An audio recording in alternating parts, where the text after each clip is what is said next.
मुअज़्ज़ज़ सामईन किराम अस्सलामु अलैकुम व रहमतुल्लाहि व बरकातुहू। वालेकुम अस्सलाम व रहमतुल्लाहि व बरकातुहू। अल्हम्दुलिल्लाह अल्हम्दुलिल्लाह अल्हम्दुलिल्लाहि रब्बिल आलमीन वल आक़िबतु लिल मुत्तक़ीन वस्सलातु वस्सलामु अला सय्यदिल अंबियाइ वल मुरसलीन वालिहि व सहाबिहि तय्यिबीन अत्ताहिरीन अम्मा बाद। क़ाल अल्लाहु तबारक व तआला फ़िल क़ुरआनिल मजीद वल फ़ुरक़ानिल हमीद। फ़अऊज़ु बिल्लाहि मिनश शैतानिर रजीम बिस्मिल्लाहिर रहमानिर रहीम। अल्लज़ी ख़लक़ल मौत वल हयात लियब्लुवकुम अय्युकुम अहसनु अमला। सदक़ल्लाहुल अज़ीम। सुभान अल्लाह। स्टेज पर हाजिर शहर बालाघाट की मुअज़्ज़ज़ शख्सियात यानी उलमाए ज़विल एहतराम और इस तेज़ बारिश में अपने वक्त को कुर्बान करके, अपने आराम को कुर्बान करके, अपने आराम देह बिछोनों को कुर्बान करके यहाँ पर ज़िक्र हुसैन सुनने आए दूरो दराज से, नज़दीक से, क़ुर्बो जवार से मेरे सुन्नी जन्नती हनफी बरेलवी भाइयों, सुभान अल्लाह। सबसे पहले हम और आप बारगाह रिसालत में हदिया दुरूदो सलाम पेश करें। अल्लाहुम्मा सल्लि अला सय्यदना शफीना सय्यदना मौलाना मुहम्मद सल्लल्लाहु ताला अलैहि वसल्लम। हज़रात गिरामी वक़ार, माशा अल्लाह आप लोग बहुत समझदार हैं और हर बात पर अमल करने की हद्दल इम्कान कोशिश करते हैं। जब भी कोई बात आलिम दीन की जानिब से आपको बताई जाती है तो आप हत्तल मकदूर उस पर अमल करने की कोशिश करते हैं। एक गुजारिश मैं ये करूँगा कि बाहर बारिश बहुत ज़्यादा सख्त है और उम्र दराज लोग भी आ रहे हैं, बच्चे भी उनमें हैं, तो ये जो खाली जगह है इसको ज़रा आगे बढ़कर पुर कर लें आप लोग, ताकि पीछे वाले भाइयों के लिए गुंजाइश बनी रहे। हाँ, इसी तरीके से जल्दी जल्दी आगे आप तशरीफ़ लाएं और ये बीच बीच में जो है आप स्टेडियम ना बनाएं, यहाँ किसी को क्रिकेट वगैरह नहीं खेलना है। हाँ माशाअल्लाह, बहुत अच्छे। अब जो लोग जगह होते हुए भी खामखा वहाँ पर बैठे हुए हैं, बिराजमान है, उनसे गुजारिश है अगर कमर में दर्द ना हो आपके और बुढ़ापा गालिब ना आया हो, जवान बच्चे ही हैं, आगे आकर बैठ जाए। और जो कुर्सी वाले हैं वो किसी कीमत में आज कुर्सी छोड़ेंगे नहीं, माशाअल्लाह। नहीं, बिना शोर किए हुए, ये काम बिना शोर किए हुए भी हो सकता। आप तशरीफ़ लाए हैं, मुझे पता है, पूरे मोहल्ले को बताने की ज़रूरत नहीं है, माशाअल्लाह। हाँ, वो जगह ज़रा सा खाली कर दीजिए ताकि पीछे से आने वालों के लिए बैठने में आसानी हो जाए। मैं वहाँ तक देख सकता हूँ आराम से, जवान बच्चे बैठे हुए हैं, कोई ज़रूरत नहीं है। हाँ, जो बूढ़े हैं, माजूर हैं, कमज़ोर हैं, कमर वगैरह में दर्द है, वो बैठे रहें, कोई मुज़ायक़ा नहीं है। हाँ माशाअल्लाह, इसी दिल जमई के साथ आप बैठे रहें और आज आज़्म मुसम्मम कर लें आप कि यहाँ से कुछ लेकर जाएंगे इंशाअल्लाह। चूँकि अब ये आखिरी मुलाकात है इस सफ़र की, अब खुदा जाने आपके शहर में मेरा आबो दाना है या नहीं, दोबारा सफ़र होगा या नहीं। अभी तो जज्बा है और जज्बात में इंसान बहुत कुछ बोल जाता है, लेकिन साल आते आते जज्बे ठंडे पड़ जाते हैं। मैंने आपसे ज़्यादा दुनिया देखी और इन सारी चीज़ों का मुझे बहुत तजर्बा है। अजीज़ाने गिरामी वक़ार, आपने 5 रोज़ पंजतने पाक की निस्बत से शोहदाए करबो बला का बयान समाअत किया।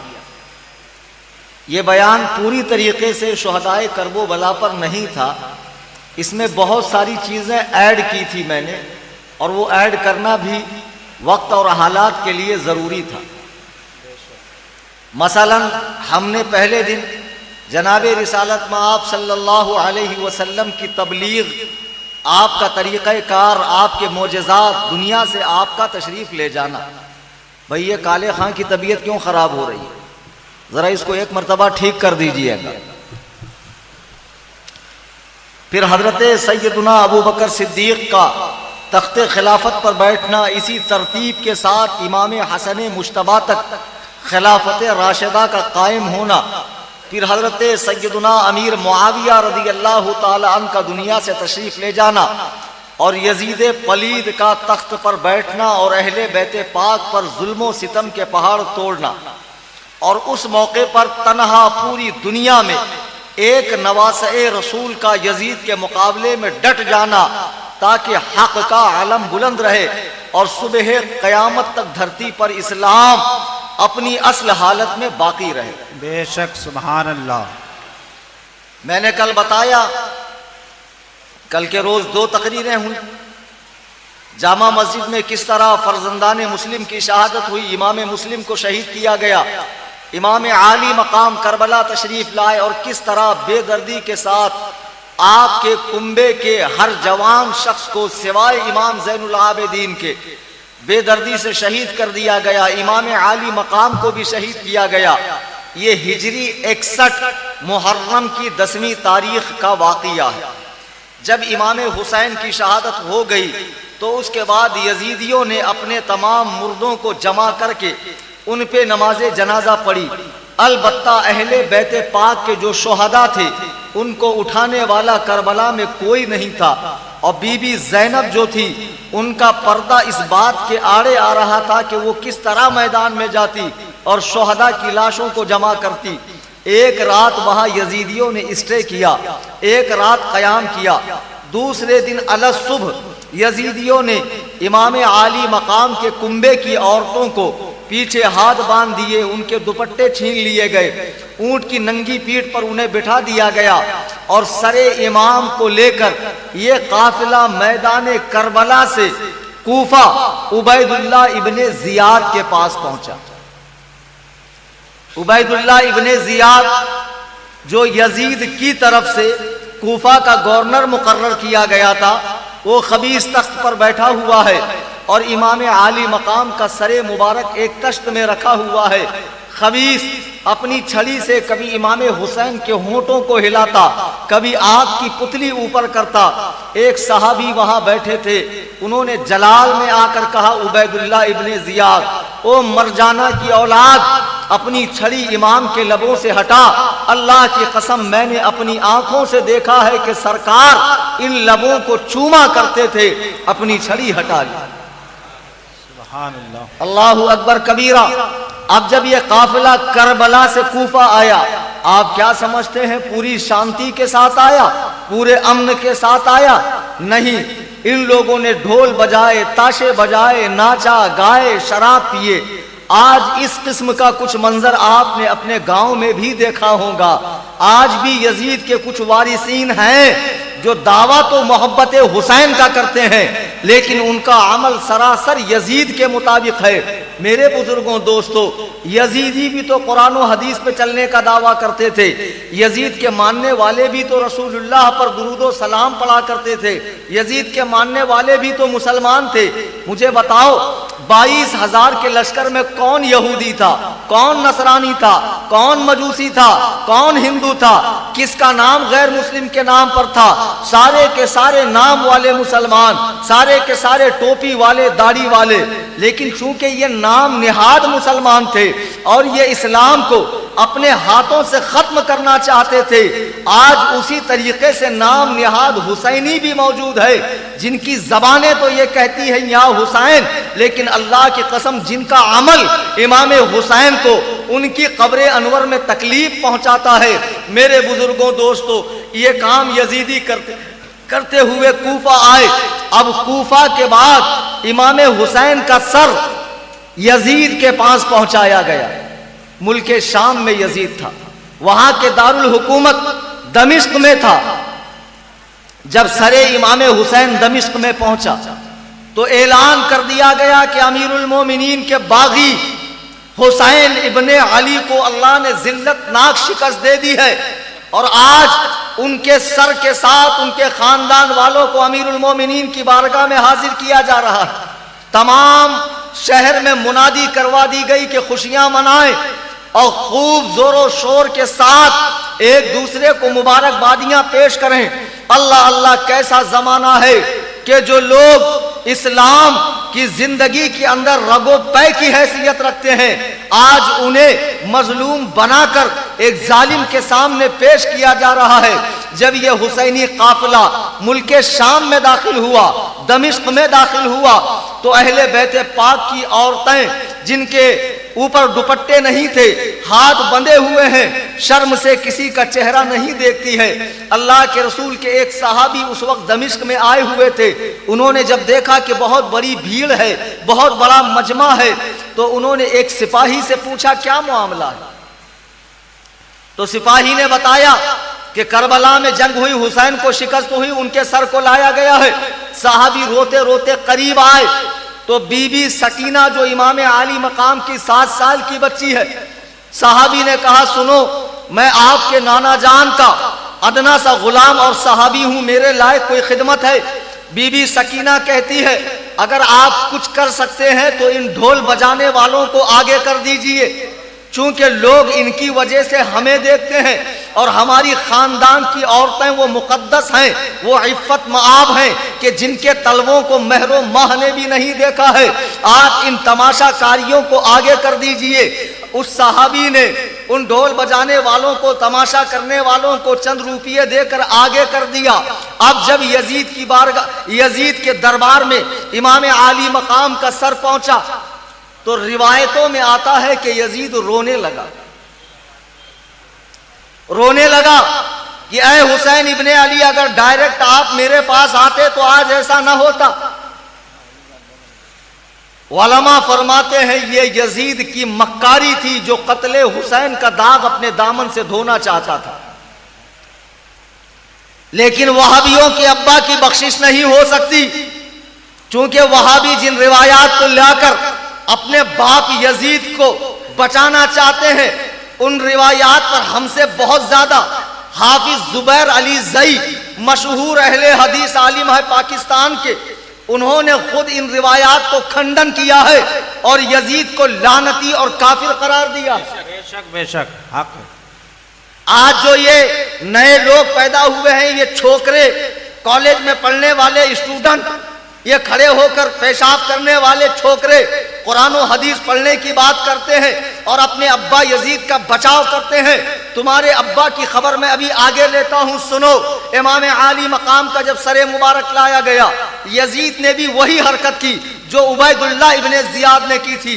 अपनी छड़ी उसने इमाम के लबों पर लगाया और कहा आज मैंने अपने बाप दादाओं का बदला ले लिया। उलमा फरमाते हैं जो कबीले कुरैश और बनु उमैया के अंदर इख्तलाफात और झगड़े थे, उन झगड़ों की दुश्मनी यजीद के दिल में पड़ रही थी और वो अपने लकड़ सकड़ दादा जो हालत कुफ्र में मरे हैं उनके खून का बदला लेना चाहता था। बहरहाल फिर हुआ यह कि कूफा की जामा मस्जिद में अजान हो गई। इमाम ज़ैनुल आबिदीन बीमारी के बावजूद कूफा की जामा मस्जिद में गए। यजीद भी आया और यजीद आते ही मिंबर पे बैठ गया। इमाम ज़ैनुल आबिदीन नीचे बैठे हुए सामईन में, यजीद मिंबर पे बैठा हुआ है। इसी बीच में अजान होती है। जब मुअज्जिन ने कहा अशहदु अन्ना मुहम्मदुर रसूलुल्लाह, इमाम ज़ैनुल आबिदीन तड़प गए और यजीद से पूछा है यजीद ये बता, अभी अभी अजान में जिसका नाम लिया गया वो तेरा नाना है कि मेरा नाना है? यजीद ने कहा आपके नाना है। हजरत इमाम ज़ैनुल आबिदीन कहते यजीद तुझे शर्म ना आई कि तूने उस प्यारे नाना के नवासे इमाम आली मकाम को 3 दिन भूखा प्यासा रखकर बड़ी बेदर्दी से शहीद किया और आज तू नेक बनकर मिंबर पर बैठा हुआ है। ये मिंबर तेरे लिए नहीं है, ये मिंबर हमारे लिए है, हम इसके हकदार है, खिलाफत हमारा हक है, खिलाफत तेरा हक नहीं है। इमाम ज़ैनुल आबिदीन ज़ारो कतार रोने लगे। यजीद ने देखा कि मामला गरम ना हो जाए, लोग मेरे खिलाफ ना हो जाए, तो नुअमान बिन बशीर जो कूफा के गवर्नर थे पहले, उनको बुलाया और 30 सिपाहियों का दस्ता देकर कहा इनको मदीने लेकर जाओ। अब अहले बैते पाक का ये लुटा पिटा काफिला मुल्क शाम से चलता है, तो वापसी में करबला आता है। हजरत ज़ैनब ने जब करबला को देखा तो ज़ारो कतार रोने लगी, ज़ारो कतार रोने लगी। चूंकि इस करबला में चंद दिन पहले बड़ी बेदर्दी के साथ गुलिस्ताने नबूवत के फूलों को कुचल दिया गया था। इमाम ज़ैनुल आबिदीन ने भी वहां पर एक मशहूर कसीदा लिखा है जिसे आजकल के शोरा पढ़ते हैं। अब ये लुटा पिटा काफिला जब मदीने में आया, अहले मदीना को पता चला कि करबला के मुसाफिरों की आमद हो चुकी है। तमाम औरतें रोने के लिए करीब आ गई। इमाम ज़ैनुल आबिदीन से, सैयदा ज़ैनब से, सैयदा सकीना से लिपट लिपट के रोने लगी। अल्लाहु अकबर कबीरा, अल्लाहु अकबर कबीरा। मेरे बुजुर्गों और दोस्तों, जाहिरी तौर पर अगर देखा जाए तो जंगे करबला में इमाम आली मकाम की जाहिरी शिकस्त हुई है। इसे दुनिया का हर मुअर्रिख लिखेगा, लेकिन अल्लाह के इज्जत और जलाल की कसम, हुसैन ने ऐसी फतह पाई है कि कयामत तक उनकी फतह के डंके बजते रहेंगे। बेशक, सुभान अल्लाह, सुभान अल्लाह। इमाम आली मकाम को ऐसी फतह नसीब हुई है कि जिसका तसव्वुर भी आपके हाशिया ख्याल में नहीं आएगा। हुसैन ने जिस मकसद के लिए कुर्बानी दी थी, वो मकसद जिंदा हो गया, वो मकसद कायम रहा, वो मकसद कयामत तक चलता रहेगा। मेरे बुजुर्गों दोस्तों, इतना करने के बाद यजीद खामोश नहीं रहा। उसने हिजरी 63 में मदीना तैयबा पे हमला करवाया। मदीना तैयबा पे उसने हमला करवाया, और मदीना तैयबा पे जब हमला करवाया तो मदीने की मुकद्दस औरतों को अपने खबीस लश्कर के लिए हलाल कर दिया। आज जो लोग यजीद के सपोर्ट में हैं, मैं एक बात पूछता हूं, यजीद का सपोर्ट करते हो तो अपने बच्चों का नाम यजीद के नाम पे क्यों नहीं रखते हो? और दुआ करो कि अल्लाह जो हुसैन वाले हैं उनका हश्र हुसैन के साथ, और हम यजीद वालों का यजीद के साथ हश्र फरमा। दुआ क्यों नहीं करते हो? एक मोस्ट वांटेड इंडिया का शख्स जिसका नाम है जाकिर नाइक, मैं तो उसे जाकिर नाइक नहीं, जोकर नाइक कहता हूं। वो तोतला, वो बोबड़ा जिसे उर्दू पढ़नी नहीं आती। एक जगह एक साहब मिले, बोले वो बहुत बड़ा आलिम है। मैंने कहा बड़ा तो हटा दे, ये बता आलिम है कि नहीं है। सारी तकरीर उसकी सुन डाली है, कहीं भी आपको एक भी आयत कुरानिया वो अरबी में पढ़ता हुआ नहीं मिलेगा, अरबी इबारत पढ़ता हुआ नहीं मिलेगा, सिर्फ तर्जमा करता हुआ मिलेगा। उसे कुरान पढ़ना आएगा तब तो पढ़ेगा। उसे तो बाइबल आती है, गीता आती है, रामायण आती है, उसे कुरान पढ़ना नहीं आता है। वो खबीस कहता करबला सियासत की जंग थी। इमाम हुसैन का मकसद हुकूमत पाना था, और इमाम हुसैन ने हुकूमत के लिए इतना बड़ा ढोंग रचा था। माज़अल्लाह रब्बिल आलमीन, इस खबीस पर और इसकी नस्लों पे लानत। इससे कहो अल्लामा इब्ने कसीर रहिमहुल्लाह बहुत सिकाह आलिम है, बहुत बड़े आलिम है, और ये किसके शागिर्द है मालूम है? हाफिज अबुल अब्बास इब्ने तैमिया हम्बली हर्रानी, उसके ये शागिर्द है। और इब्ने तैमिया वो शख्स है जो वहाबियों का शेखुल इस्लाम है, उसके शागिर्द है हाफिज इब्ने कसीर। उन्होंने एक किताब लिखी है अल बिदाया वन निहाया, उसमें ये सारे वाक़ियात लिखे हैं कि यजीद पलीद ने मदीना मुनव्वरा पे हमला किया। वो मुकद्दस शहर के जिसके बारे में हुजूर फरमाते हैं नबी वहीं दफन होता है, जो शहर उसे पसंद होता है। मेरे आका मदीने में दफन है। मालूम पड़ा मदीना मेरे आका को पसंद है। यजीद के लश्कर ने जब हमला किया, अल्लाहु अकबर कबीरा, मदीने की तमाम औरतों को अपने लश्कर के लिए हलाल कर दिया। मस्जिद नबवी में 3 दिन तक नमाजों का सिलसिला बंद रहा, यहां तक कि उसके लश्करियों ने अपने घोड़े सरकार के मिंबर के करीब बांधे। हुजूर फरमाते हैं मेरे मिंबर से मेरी कब्र तक का हिस्सा जन्नत के बागों में से एक बाग है। सुभान अल्लाह, सुभान अल्लाह।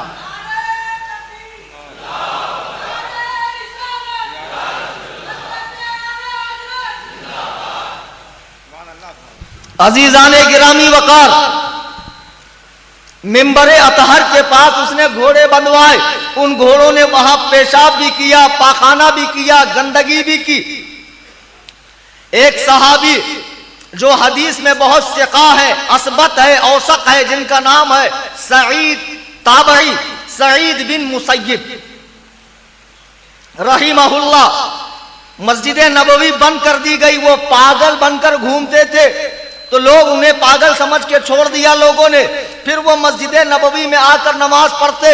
मुझे बताओ, जो यजीद पैदा होते ही जन्नती है, बख्शा बख्शाया है, जिसके दामन पे कत्ले हुसैन का दाग नहीं है, वो इतना बाकमाल है कि रसूलुल्लाह के शहर पे हमला करवा रहा है, वहां की पाक दामन औरतों को अपने खबीस लश्कर के लिए हलाल कर रहा है, मस्जिद नबवी की बेहुरमती कर रहा है। वो मदीना जिसके बारे में नबी फरमाते हैं गुबारुल मदीनती शफाउल जुजाम, मदीने की मिट्टी जुजाम के लिए शिफा है। अल्लाह के नबी फरमाते हैं कि मदीने से बुग़्ज़ रखने वाला ऐसे घुलता है जैसे नमक पानी में घुलता है। बेशक बेशक। यजीद ने इतना बड़ा कारनामा किया और यही नहीं कि मदीना तैयबा पे हमला करवाया। इस्लाम के 2 अजीमुश्शान मराकिज हैं, एक मक्कातुल मुकर्रमा ज़ादल्लाहु शरफ़न व ताज़ीमा, और एक मदीना तैयबा। मदीना तैयबा पे हमले के बाद यजीद का लश्कर मक्के की तरफ रवाना हुआ और जब मक्कातुल मुकर्रमा पहुंचा तो जबले अबू कुबैस, जो हुज्जाज जाते हैं आज वहां पर, वहां के बादशाह का महल बना हुआ है उस पहाड़ पर, वहां से मक्कातुल मुकर्रमा में दाखिल हुए और खाने काबा पर हमला किया, आग के गोले फेंके जिससे काबतुल्लाह का गिलाफ जल गया, उसकी दीवारें हिल गई और काबतुल्लाह में जो तबर्रुक के तौर पे हजरत इस्माइल के मेंढे की सींग रखी हुई थी वो भी जल गई। अहले मक्का पे अरसे हयात को तंग कर दिया गया, अहले मक्का की आमदो रफ्त को बंद कर दिया गया। यह है तुम्हारा बाप यजीद जिसने 2 महीने तक मक्कातुल मुकर्रमा का मुहासरा किया और अहले मक्का को खूब तकलीफें दी। इसी हालत में हिजरी 64 में 39 इयर्स की एज में 39 साल की उम्र में यजीद मर गया और ऐसी हालत में मरा यजीद कि सुभान अल्लाह। जरा वहाबियों को बताओ आपके अब्बा की मौत कैसे हुई? नेक लोग कैसे मरते हैं और यजीद का मरना देखो। अरे तुम हुसैन की मौत की बात करते हो, हुसैन तो इतने ऊंचे मकाम पर है कि देखने वालों की टोपियां गिरती है।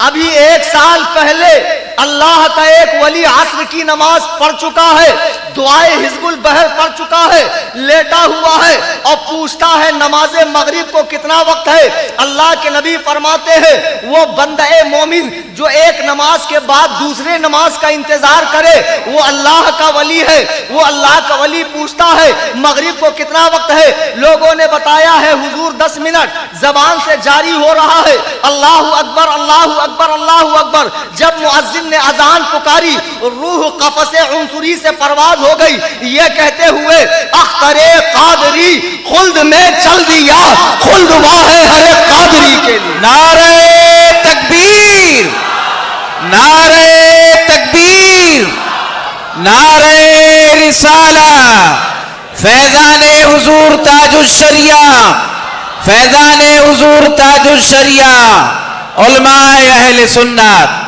नारे तकबीर। माशाअल्लाह, सूफी साहब पाबंदी के साथ नवाजते रहते हैं और बैठे बैठे आपके पैरों में दर्द हो जाए तो नवाजने के लिए आप भी तशरीफ लाया कर।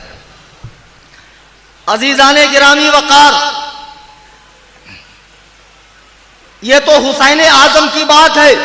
ये एक अल्लाह का वली जो हमारी आंखों ने जिसे कई मर्तबा देखा, खिदमत की है इस आलम में, जिसकी रूह कफ़से उनसरी से परवाज कर रही है। जरा वहाबियों को बताओ, जिसकी हिमायत में सफ़े के सफ़े तुमने सिया कर डाले हैं। किफायतुल्लाह सनाबली नाम का एक बहुत बड़ा बदबख्त अहले हदीस हिंदुस्तान में है, और भी बहुत सारे सालाफी। ये सलफी नहीं है, सेल्फी है, सेल्फी सेल्फी लेने वाली कौम यजीद के हिमायत में उतर आए हैं। मैं कहता हूं तुम सियाह कर डालो कागज के कागज। मेरे नबी ने यजीद के बारे में नहीं कहा, हुसैन के बारे में कहा, सैयदा शबाबी अहलिल जन्ना अल हसन वल हुसैन, कि मेरे हसन और हुसैन जन्नती जवानों के सरदार है। जरा तुम्हारे अब्बा के बारे में भी एक हदीस लाना। तो तुम्हारा अब्बा तो रसूलुल्लाह के जमाने में पैदा ही नहीं हुआ, हिजरी 25 में पैदा हुआ।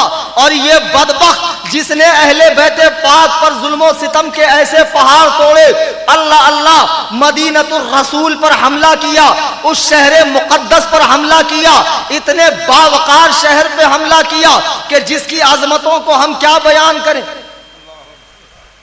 अल्लाहु अकबर कबीरा। अरबी जुबान की एक किताब है उयूनुल हिकायात, उसमें एक किस्सा दर्ज है। किस्सा यह है कि एक बार आसमानों जमीन में डिबेट हुआ। डिबेट समझते हैं ना आप लोग? अभी से आप लोगों की एनर्जी खत्म हो गई और मुझसे कहते हैं 2 घंटा बयान कीजिए। चलिए मैं भी जल्दी ही खत्म कर देता हूं आज। डिबेट कहते हैं मुनाजरे को। आसमानों जमीन में डिबेट हुआ, कौन अफजल कौन अफजल। जमीन ने अपनी नेमतें गिनवाई, आसमान ने अपनी नेमतें गिनवाई। जमीन ने गिनवाई, फिर आसमान ने गिनवाई। फिर आसमान ने कहा, देख मैं इतना वसी हूं, अरीज हूं, ये हूं, वो है, वो हूं। मुझ में मलाइका का मस्कन है, जन्नत है, दोज़ख है। मुझ में आला इल्लीगीन है, सिदरतुल मुंतहा है, बैतुल मामूर है। यहां तक कि खुदा वंदे कुद्दूस और जबरूत का अर्श भी मेरे ऊपर है। जब आसमान ने अपनी नेमतें गिनवाई तो आला हजरत फरमाते हैं, जमीन ने एक ही नेमत का जिक्र किया। फरमाते, खम हो गई पुश्ते फलक इस्ताने जमी से। आसमान को ऐसे देखो सीधा दिखता, फिर चारों तरफ से ऐसे गोल जैसे कटोरा। तो आला हजरत फरमाते, आसमान की पीठ टेढ़ी हो गई। खम हो गई पुश्ते फलक इस्ताने जमी से। जमीन ने क्या कहा, सुन हम पे है मदीना, वो रुतबा है हमारा। सुभान अल्लाह, सुभान अल्लाह। सुन हम पे है मदीना, वो रुतबा है हमारा। उस मदीना तैयबा पे यजीद ने हमला करवाया, मक्कतुल मुकर्रमा पे करवाया। हिजरी 63 में 39 साल की उम्र में यजीद इस हालत में मरा कि एक गाने वाली गाना गा रही है और नवाब साहब सोए सोए निकल लिए। शराब की एक सुराही पास में रखी हुई है, एक गिलास जो हाथ में था, जिस पर हाथ का कब्जा कमजोर पड़ गया तो मालूम पड़ता है जो आखिरी मर्तबा जन्नत से एक स्टॉप पहले गए हैं वहाबियों के अब्बा, तो शराब नोश करते करते गए हैं। अल्लाह करे तमाम वहाबियों की मौत यजीद जैसी ही हो, इसलिए कि ये यजीद से मोहब्बत करते हैं। अब कोई हो यजीद का चाहने वाला तो खड़े हो जाए मुनाजरे के लिए और बताएं वो कौन सी दलील है जिस बिना पे तुम उससे बख्शा बख्शाया साबित कर रहे हो। हदीसे कुस्तुनतुनिया पर मैं आज बहस नहीं करूंगा, इस पर मेरी पूरी तकरीर आधे घंटे की मौजूद है, यूट्यूब पे जाकर सुन लो। अब जब यजीद लईन मर गया तो हजरत अब्दुल्लाह इब्ने जुबैर ने यजीद के लश्करियों से कहा, तुम किसके लिए जंग कर रहे हो? तुम्हें पता नहीं कि तुम्हारा अमीर और खलीफा यजीद मर चुका है और बड़ी बुरी हालत में मौत ने उसे आकर घेरा है। तो यजीद के लश्करियों ने समझा कि आप हमारे हौसले पस्त करने के लिए इस किस्म की बात कर रहे हैं, तो उन लोगों ने जंग को बंद नहीं किया। लेकिन 3 दिन के बाद जब यजीद के लश्कर वालों को पता चला कि यजीद मर चुका है तो उनके हौसले पस्त पड़ गए। अब्दुल्ला इब्ने जुबैर ने जोरदार हमला करके इन खबीसों को खदेड़ा और फिर अब्दुल्ला इब्ने जुबैर ने अहले मक्का से, अहले मदीना से, अहले कूफा से अपनी खिलाफत की बैअत ली। यजीद ने मरने से पहले अपने बेटे मुआविया को अपने तख्त पर बिठाया। उसके बाप का भी नाम मुआविया है और बेटे का भी नाम मुआविया। मुआविया को बिठाया जो सिर्फ और सिर्फ 2 महीने तक ही जिसने हुकूमत की। तो जब वो मरने लगा तो लोगों ने कहा अपनी जगह किसी और को बिठा दे। तो यजीद का बेटा कहता है कि जिस तख्त में मुझे कोई मजा नहीं आया, ऐसी परेशानी में मैं दूसरे को मुब्तला नहीं कर सकता हूं। वो 2 महीने बाद मर गया। अब उसकी जगह मरवान बिन हकम वो खलीफा बना। बहरहाल अब यजीद लईन मर गया। लेकिन वो लोग जो करबला में इमाम आली मकाम के मुकाबले में गए थे, उनका क्या हुआ? कूफा में एक शख्स तख्ते खिलाफत पर बैठा, उसका नाम था मुख्तार बिन उबैद सकाफी। जैसे ही ये तख्त पर बैठा, इसने कसम खाई कि अल्लाह की कसम, मैं एक भी इमाम हुसैन के कातिल को जमीन पर चलने फिरने नहीं दूंगा। अब अपने जासूसों को चारों तरफ लगा दिया, जाओ पकड़ पकड़ के लाओ, पकड़ पकड़ के लाओ। रोजाना एक को लाते, एक को कुत्ते की मौत देते, एक को लाते, एक को कुत्ते की मौत देते। फिर नंबर उस शख्स का आया जिसको आम्र बिन साद कहते हैं, जो 22,000 के लश्कर का कमांडर और सिपह सालार था मैदान करबला में। मुख्तार ने अपने सिपाहियों से कहा जाओ साद बिन अबी वक्त उसको अम्र बिन साद को लेकर आओ। जब उसके घर पर गए तो उसने बहाना कर दिया उसके बेटे ने कि नहीं, मेरे अब्बा खलवत नशीन हो गए, सिवाय जिक्र अस्कार के वो कहीं बाहर नहीं निकलता। जब मुख्तार को पता चला तो मुख्तार ने कहा खबीस उस वक्त खलवत नशीन क्यों ना हुआ जब नवासे रसूल को कत्ल करने वाला था, उस वक्त खलवत नशीन होना चाहिए। मुख्तार ने अपने आदमियों को भेजा, जाओ और उसकी गर्दन काट के लाओ। तो इत्तेफाक से मुख्तार के दरबार में उसका बेटा बैठा हुआ था। मुख्तार के सिपाही गए, उसकी गर्दन काट के एक तोबड़े में रखे कपड़ा ढाक कर लेकर आए। तो मुख्तार ने उसके बेटे से पूछा, पता है तुम्हें इसमें क्या है? उसने कहा नहीं। कहा कपड़ा हटा के देखो। उसके बेटे ने कपड़ा हटाया तो उसके बाप का सर था। रोने लगा, कहा ये तो मेरे बाप का सर है। तो मुख्तार ने कहा आप क्या कहते हो? उसने कहा बाप के बाद मुझे दुनिया में रहना मंजूर नहीं है। तो मुख्तार ने कहा जरूर तुझे भी इसके पास पहुंचाता हूं। यह कहकर उसे भी कत्ल करवा दिया। और मुख्तार ने कहा सुनो, हुसैन का बदला बाप का सर, अली अकबर का बदला बेटे का सर। अल्लाह की कसम, अगर मैं कुरैश के 70,000 आदमियों को काट दूं तब भी वो हुसैन की उंगली के बराबर नहीं हो सकते। बेशक बेशक। लेकिन आज अजीब लोग हैं, अंग्रेज की पैदावार, अकल के अंधे, शक्ल के गंदे, देव के बंदे, माथे पर शामी कबाब लगाकर नबी से मुकाबला कर रहे हैं। यहां तो मुख्तार कह रहा है अगर मैं कुरैश के 70,000 लोगों को काट दूं तब भी वो हुसैन की उंगली के बराबर नहीं हो सकते हैं। इसके बाद मुख्तार ने एक एक करके सारे कातिलाने हुसैन को पकड़ना और मारना शुरू किया। अब बचा उबैदुल्लाह इब्ने जियाद। ये वो शख्स था जो कूफा का गवर्नर था और इसी की निगरानी में जंगे करबला हुई थी। मुख्तार ने इससे लड़ने के लिए 30,000 का लश्कर भेजा। अब वही मुहर्रम की हिजरी 67 मुहर्रम की 10 तारीख और वही नहरे फुरात उबैदुल्लाह इब्ने जियाद और मुख्तार सक़फ़ी का लश्कर आमने सामने। तारीख अपने आप को दोहरा रही है। बड़ी जोरदार जंग हुई, ऐसी जंग हुई जिसमें सरों की बारिश, हाथ और पैर कट कट के नीचे गिर रहे थे और बड़ी बेदर्दी के साथ उबैदुल्लाह इब्ने जियाद के लश्कर को शिकस्त नसीब हुई। अल्लाहु अकबर कबीरा, अल्लाहु अकबर कबीरा। उबैदुल्लाह इब्ने जियाद पकड़ा गया और मुहर्रम की 10 तारीख है, हिजरी 67 है, 61 में इसी नहरे फुरात के करीब इमाम आली मकाम को बेदर्दी के साथ शहीद किया गया था। आज तारीख अपने आप को दोहरा रही है। ऐ लोगों, जुल्म न करना, ऐ लोगों, किसी का माल ना हड़पना, किसी का दिल न दुखाना। मौका सबका आता है, बारिश सबकी आती है, चांद सबको मिलता है। अगर तुम्हें अल्लाह ने काबिल बनाया है तो गरीबों की मदद करो, गरीबों पे जुल्म न करना। अल्लाह ने तुम्हें अगर पॉलिटिक्स का पावर दिया है, अपने मुस्लिम समाज का भला करो, किसी गरीब को दुखाओ मत, किसी को दबाओ मत, किसी का माल हड़पो मत। याद रखो, दुनिया में भी जिल्लत मिलती है, आखिरत में भी जिल्लत। जिनके पास पैसा और पावर है वो इस नशे में न रहे कि दुनिया में हमेशा रहना है। अरे दुनिया में हमेशा रहा है कौन? अजल ही ने छोड़ा, न किसरा न दारा, इसी से सिकंदर सा फातेह भी हारा। इसी मौत से अलेक्जेंडर जैसा फातेह जिसने आधी दुनिया फतेह की थी, जो यूनान से निकला था, उसे भी मौत के जालिम पंजों ने नहीं छोड़ा है। मौत को आसानी से न लीजिए, मरना हर एक को है।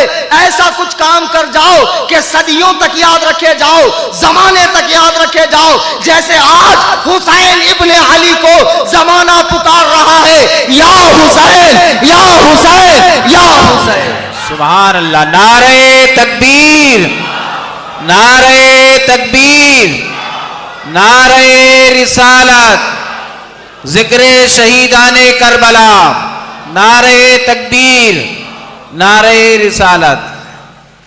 अजीजाने गिरामी वकार, उबैदुल्लाह इब्ने जियाद को शिकस्त हुई, उसका सर काट के कूफा लाया गया। मुख्तार ने वही किया जो उसने इमाम हुसैन के साथ किया था। उसके सर को पूरे कूफा में घुमाया और कहा, एले कूफा देख लो, यही वो बदबख्ते अजली है जिसने नवासे रसूल पे इतना जुल्म किया था। अल्लाहु अकबर कबीरा, अल्लाहु अकबर कबीरा। मुख्तार ने उसके सर को घुमाया और पूरे अहले कूफा को इबरत हासिल हो गई।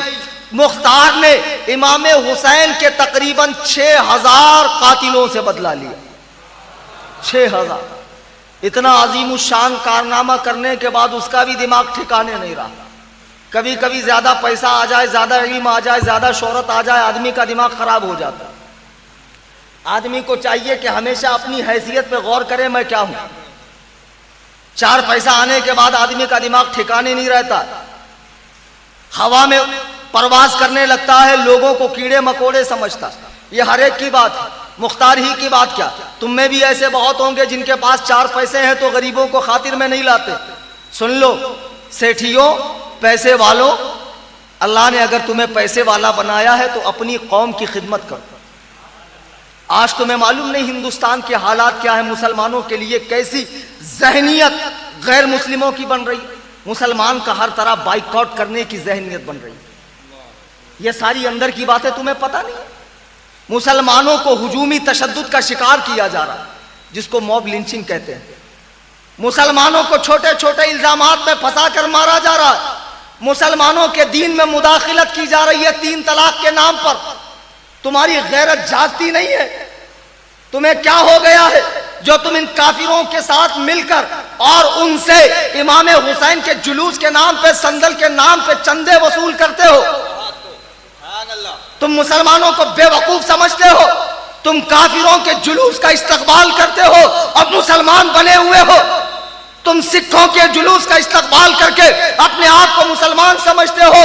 खुदारा कभी तन्हाई में बैठकर सोचो कि मेरा इस्लाम से कितना ताल्लुक रहा है। अल्लाह के लिए अफ़आले कुफरिया से, रुसूमाते कुफरिया से, कुफ्फारों के त्यौहार से परहेज कीजिए। मैं जंग करने की बात नहीं करता, मैं तलवार लेकर खाना जंगी की बात नहीं कर रहा हूं, लेकिन पहले अपने मुसलमान भाइयों की मदद कीजिए, मुस्लिम मुआशरे को मजबूत कीजिए। और मुसलमानों को चाहिए यूनिटी बनाकर रहे, मुत्तहिद होकर रहे, टुकड़ियों में ना बटे।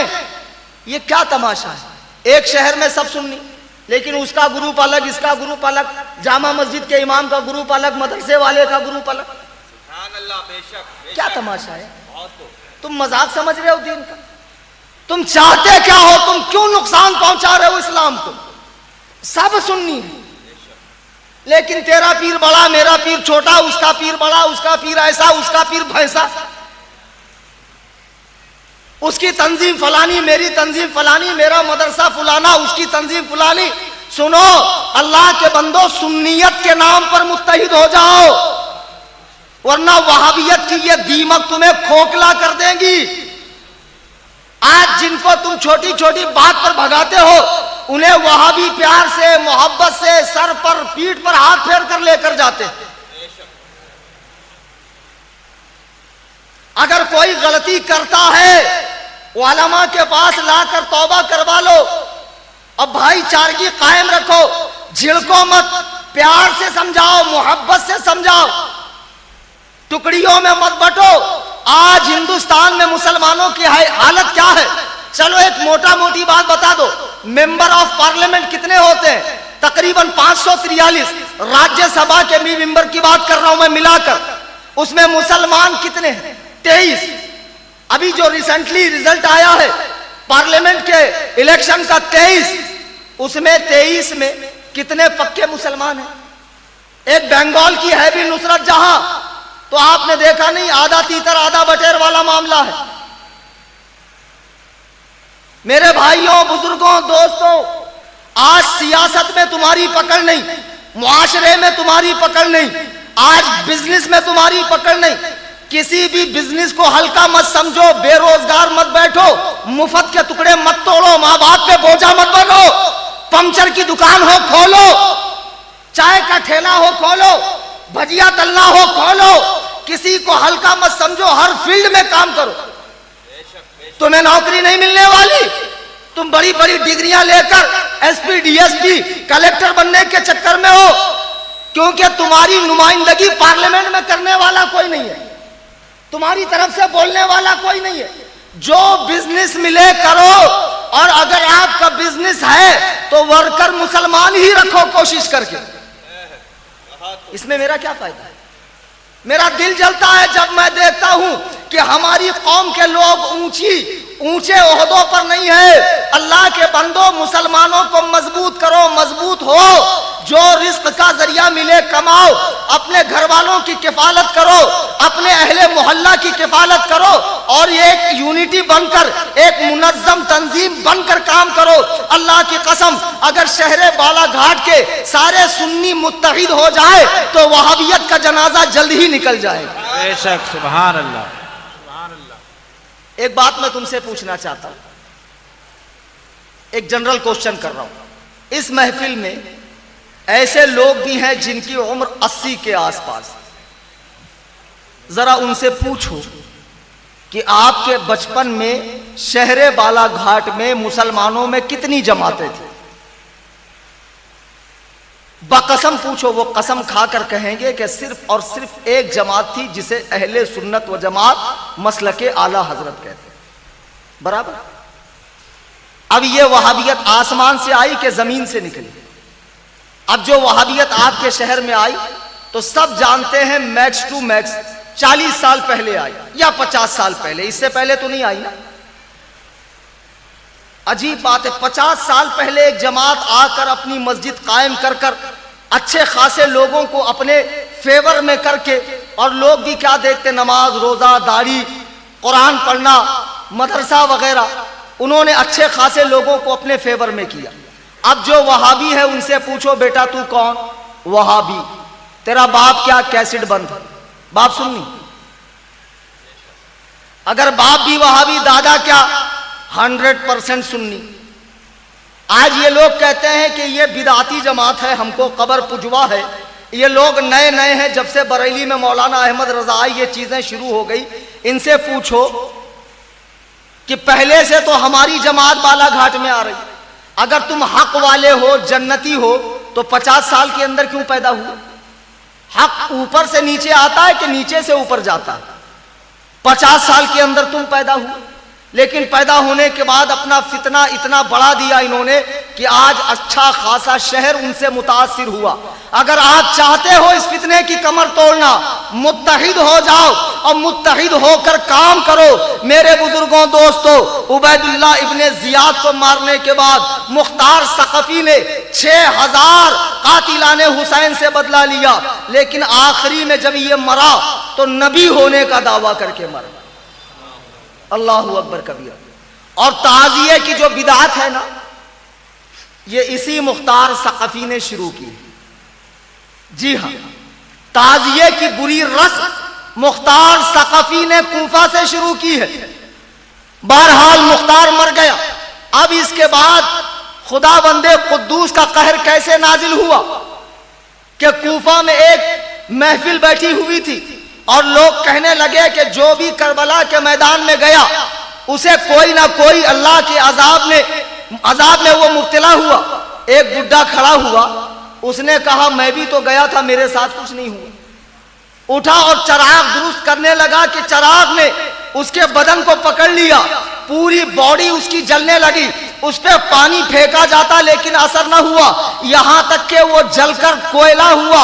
और भी जितने थे, वो शख्स जिसने हजरत अली असगर को तीर मारा था 6 महीने के बच्चे को, अल्लाह ने उसे ऐसे अजाब में मुब्तला किया कि पेट की जानिब उसके आग लगती थी और पीठ की जानिब उसके ठंडी लगती थी। इतनी मुसीबत में उसे मुब्तला किया। उसे पानी पिलाया जाता 6-6 मटके, तब भी उसकी आग न बुझती थी। यहां तक कि उसका पेट फट गया और वो मर गया। हजरत इमाम सुयूती रहमतुल्लाह अलैह फरमाते हैं कि उस साल कूफे में चेचक से 1500 बच्चे अंधे पैदा हुए, अंधे। हजरत इब्ने अब्बास की रिवायत है तबरानी में कि अल्लाह ने हुजूर को वही नाजिल फरमाई। क्या वही नाजिल फरमाई कि हजरत जकरिया जो मेरे नबी थे, उनको कत्ल करने के बदले मैंने 70,000 लोगों से इंतकाम लिया, बदला लिया।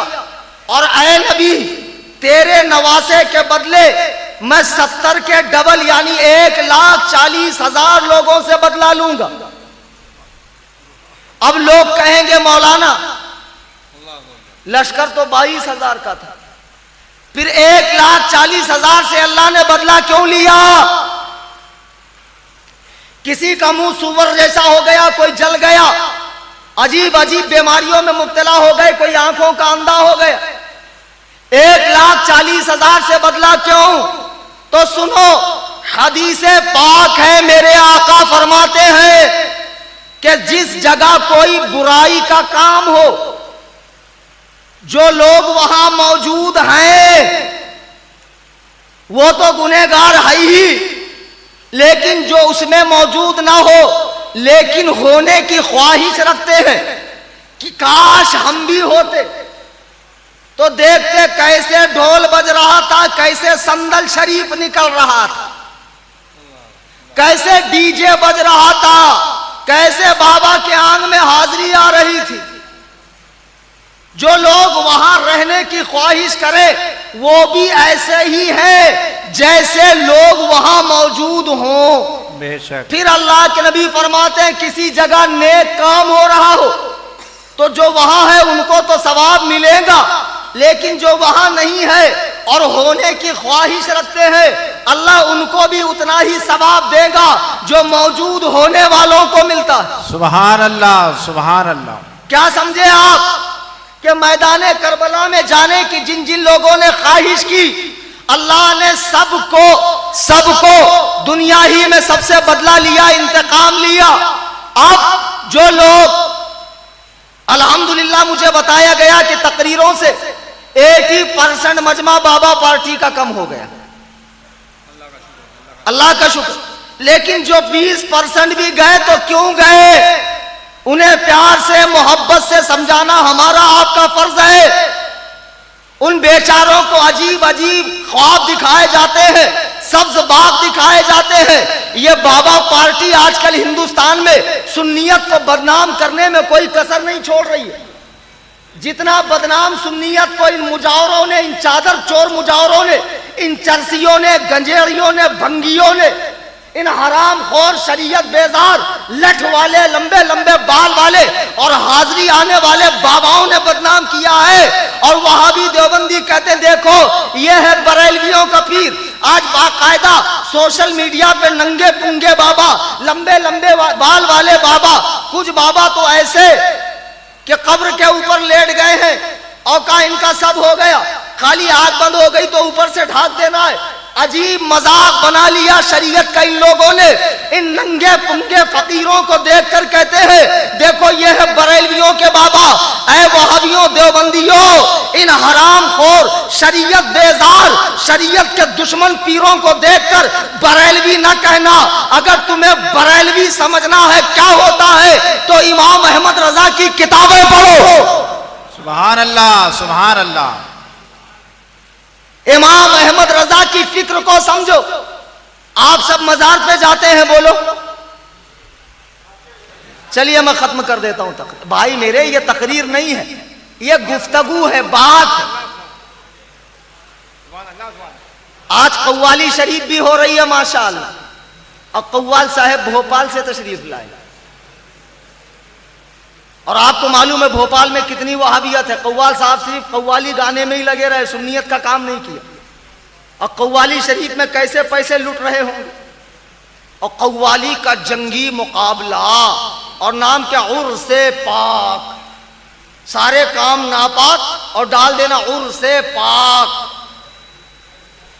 पहले यह समझो जिस तरह वहाबी देवबंदियों का मैं रद्द करता हूं, अगर हमारा गलती करे तो मैं रद्द करूंगा, बेशक, और करना चाहिए, हर आलिम को करना चाहिए। आज कितनी बिदआत हमारे अंदर आ गई, कैसी कैसी जाहिलाना रुसूमात हमारे अंदर आ गई, जिनका हकीकत में शरीयत मुताहरा से कोई लेना देना नहीं। अब आइए मजार पे कैसे हाजिरी दे।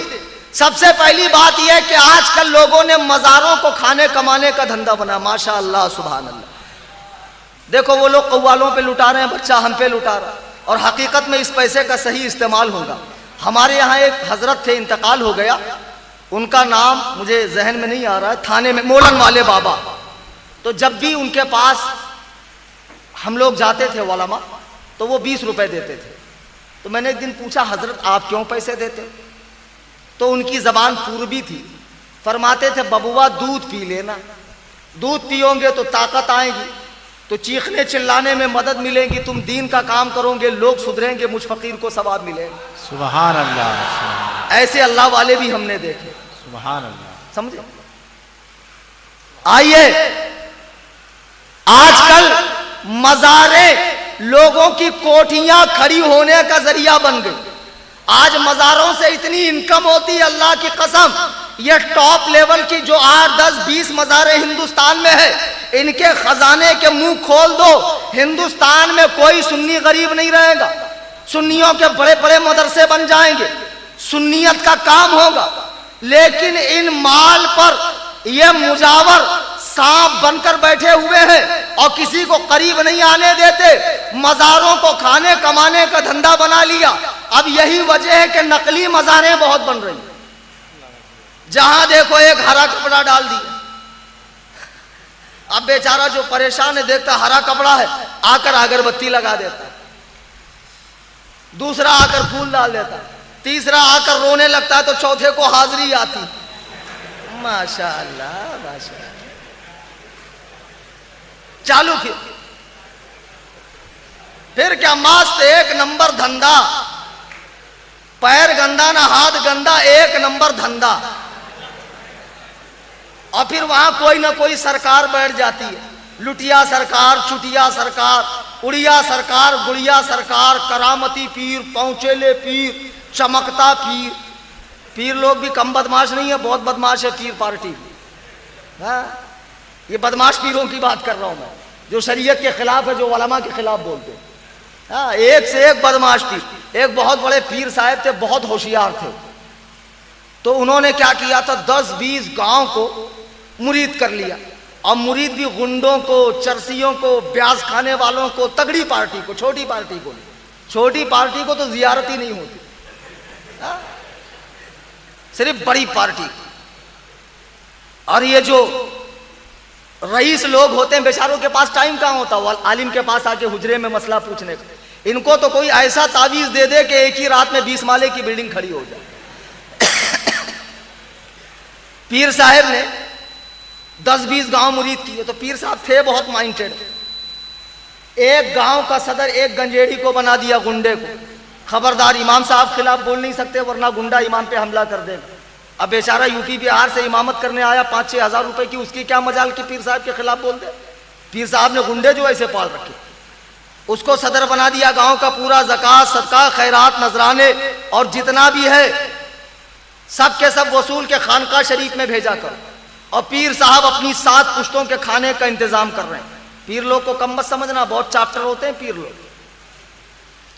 अब इसी तरह पीर साहब साल में एक बार एक गांव में जाते, तो जब एक गांव में गए तो पूरा गांव खुश, हजरत तशरीफ ला रहे हैं, हजरत तशरीफ ला रहे हैं। पूरा लीपा पोती और गांव के अंदर सजावट, हजरत तशरीफ लाए। माशा अल्लाह, क्या खूबसूरत चेहरा, क्या लाल दाढ़ी, जुल्फें यहां तक, माशा अल्लाह, बड़ा पगड़ा, 80 हाथ का अमामा शरीफ, जिसमें पूरे मदरसे के बच्चों की दस्तारबंदी हो जाएगी, आसा शरीफ, और ये मोटे मोटे नग वाली अंगूठी शरीफ है, बड़ी बड़ी तस्बीह, और इतने खूबसूरत दिख रहे हैं कि मालूम पड़ता है पीर साहब कम है दुल्हन ज्यादा है। मुंह से पान खा खा के चोंच लाल पीर साहब के, अब फरमाते भी कम थे, बोलते भी कम थे, आता नहीं था ज्यादा बोलना, और जो बोल देंगे वही हक वही सही। हजरत ने फरमा दिया, बात खत्म, हजरत ने फरमा दिया। माशाअल्लाह माशाअल्लाह, जरा देखो तो हजरत का फरमाया हुआ लोहे महफूज पे लिखा हुआ। अब हजरत जब तशरीफ लाए, ये गिर गिर पड़ रहे हैं, ये मरमर पड़ रहे हैं, ये दम करवाने के लिए बोतल आगे लेकर जा रहे हैं।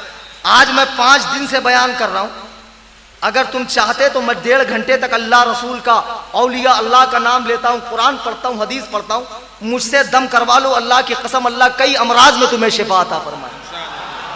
लेकिन तुम लाकर बोतल रखे नहीं, तुमको तो ऐसी तावीज चाहिए जो तुम्हारा बेड़ा पार कर दे।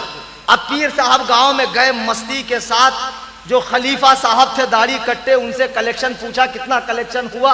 उसने भी कलेक्शन अकीदत के साथ हजरत की झोली में डाल दिया। हजरत की जो जंबील है वो उम्रो अय्यार की जंबील है, कभी भरती नहीं है। एक मुरीद के यहां ठहरे, अब जो भी सामने आता खाने के लिए पीर साहब गटक, अच्छा अच्छा मीठा है सुन्नत है गटक, अच्छा अच्छा हलवा है सुन्नत है गटक, अच्छा कद्दू शरीफ सुन्नत है गटक, सारी खाने की सुन्नतें पीर साहब को याद। अब इतने में मुरीद का बच्चा आया, तो पीर साहब ने कहा बेटा इसका नाम क्या है? कहा हुजूर इसका नाम फर्ज है। बोले ये कैसा नाम है? तो उसने कहा हुजूर मैं देखता हूं जो चीज सुन्नत होती है वो आपके पेट शरीफ में चली जाती है, असल में इसका नाम है सुन्नत, लेकिन डर के मारे मैंने बता दिया फर्ज। कि कहीं आप इसे भी कबूल ना फरमा लें।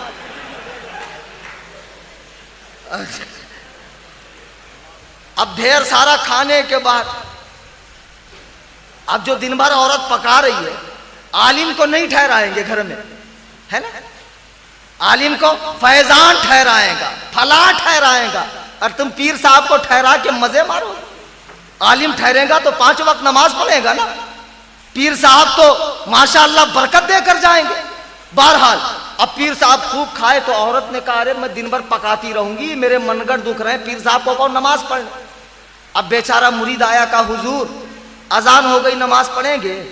बोले कम बात, ये उठक बैठक वाली नमाज हमारी नहीं है, ये नमाज तो मौलवियों की, हम तो तरीकत वाले हैं, हम तो काबे में नमाज पढ़ते हैं। अरे बाप रे, कहा हमारी नमाज कोई मामूली नमाज नहीं है, दिखाने वाली नहीं है, अंदर की है, अंदर की। अब जब पूरे जलाल में हजरत ने इरशाद फरमाया तो ये बकरी का बच्चा मैं करते वापस आया और उससे कहा देखो कम बखत मारी, अब हमको मत बोलना पीर साहब को नमाज पढ़ने के लिए, पीर साहब अंदर से नमाजी है। अब औरत भी बड़ी होशियार, का पीर साहब की खबर तो लेनी पड़ेगी। अब दूसरे दिन पीर साहब जब पूरा नजराना, अतिया, खैरा, ज़कात सारा झोले में डालकर निकलने लगे। आंगन में आए तो औरत ने कहा, हुजूर जाते जाते हमारी भैंस पर दम कर दीजिए, वो दूध नहीं दे रही है। तो पीर साहब ने कहा, भैंस कहाँ है? बोले वो क्या आंगन में बंधी हुई। पीर साहब ने जब बनज़रे गायर देखा तो कहा, रे ये तो गधा है, तुम इसको भैंस कैसे कह रही हो? उसने कहा, नहीं हुजूर, ये दिखने में गधा है, अंदर से भैंस है। जैसे आप अंदर से नमाजी, जैसे आप अंदर से नमाजी है, वैसे ये अंदर से भैंस है। आज मजारों का धंधा बड़े फॉर्म में है, माशाअल्लाह। क्या कहने, कव्वालियां होती है, औरतें आती, और जब तक औरतें नहीं आएंगी धंधा चलेगा नहीं, बाबा लोग का भी और मजार वालों का भी, क्योंकि सबसे ज्यादा कमाई औरतों से होती है। सास आती है बहू से बेटा तुड़ाने के लिए, बहू आती है माँ से बेटा तुड़ाने के लिए, और बाबा भी बहुत चैप्टर दोनों से लेता है। न वो उसको बोलेंगी मैं देकर आई, न वो उसको बोलेंगी मैं देकर आई। बाबा पार्टी भी एक पार्टी है, पीर पार्टी, बाबा पार्टी, मुजावर पार्टी, ये बिदअती, ये मजारों के नाम पे धंधे करने वाले, ये नकली मजारे बनाने वाले, ये कहते हैं फलाने का चिल्ला है, गरीब नवाज का चिल्ला। गरीब नवाज बालाघाट आए थे? नहीं भाई। गौस पाक सरकार बालाघाट आए थे, हजरत जिंदा शाह मदार बालाघाट आए थे, गाजी सरकार बालाघाट आए थे। काहे का चिल्ला? ये चिल्ला चुल्ली कुछ नहीं है इस्लाम में, ये सब बिदअत है, खुराफात है। यहाँ से शिर्क कुफ्र की जड़ें खुलती है, इन सबको मिटा देना चाहिए। अगर हकीकत में कोई मजार हो तो उस मजार पर नियाज़ व फातिहा करो। ये चिल्लों पर और ये झंडों पर और ये नकली कब्रों पर फातिहा पढ़ने की कोई जरूरत नहीं है। बेशक बेशक, सुभान अल्लाह। तुमने मजार बनाया है इस्लाम का। पहले ही क्या कम मजारे हैं जो तुम नकली नकली मजारे बना रहे हो। अब जो असली मजार है भी, देखो बहुत से लोगों के दिल टूट गए होंगे और जाने के बाद कहेंगे ये तो बहुत गलत कर दिया आखिरी में मुफ्ती साहब, मैं तुम्हारी मर्जी से नहीं चलूंगा। समझ में आई बात? मैं अल्लाह रसूल के कानून का पाबंद हूँ, मदरसे में मुझे सिखाया गया है जो कुरान और सुन्नत में हो वही बोलना है, तुम्हारी मर्जी नहीं बोलूंगा मैं। आई समझ में बात? मजार पर भी कैसे जाएं? एक पार्टी है मजार जाने से रोकती है, कब्र पर वहाबी। हम कहते हैं मजारात पर जाओ, फर्ज वाजिब नहीं है, जाना चाहो तो जाओ। फर्ज वाजिब मत समझ लेना, फर्ज वाजिब है नमाज पढ़ना।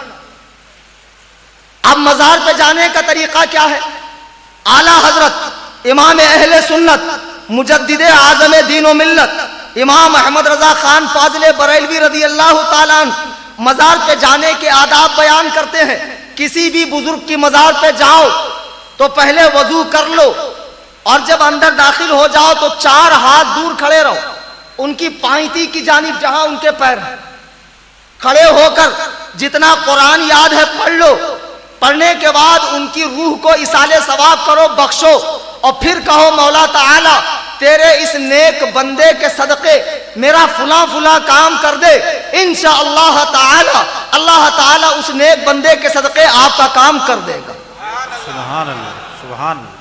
फिर वापस आ जाओ। चूमना मना लिखा है आला हजरत ने, अगर कोई ना हो तो चूम सकते हैं। एक्चुअल में चूमने में ऐसा लगता है कि सामने वाला झुककर सजदा कर रहा है, तो जाहिल लोग सजदे का रिवाज डाल देते हैं। यही सही तरीका है। अब चादर ले जाना, चादर की मन्नत, तो सुन लो ये मन्नतें शरई नहीं है, ये मिन्नतें शरई नहीं है। चादर की कोई मिन्नत होती नहीं है। अगर आपका कोई काम नहीं हो रहा है तो क्या मिन्नत करोगे? 10 बीबी की कहानी सुनूंगा, 16 सैयदों की कहानी सुनूंगा, फलानी मजार पे चद्दर चढ़ाऊंगा? नहीं, मिन्नत यह होना चाहिए अगर मेरा फला काम हो जाए तो मैं 2 रकात नमाज पढ़ूंगा, काबतुल्लाह का तवाफ करूंगा, मैं इतने गरीबों को खाना खिलाऊंगा, इतने मिस्कीनों को खाना खिलाऊंगा। अगर मेरा काम हो जाए इतने दिन का मैं एहतिकाफ करूंगा। इस किस्म की मिन्नत होती है।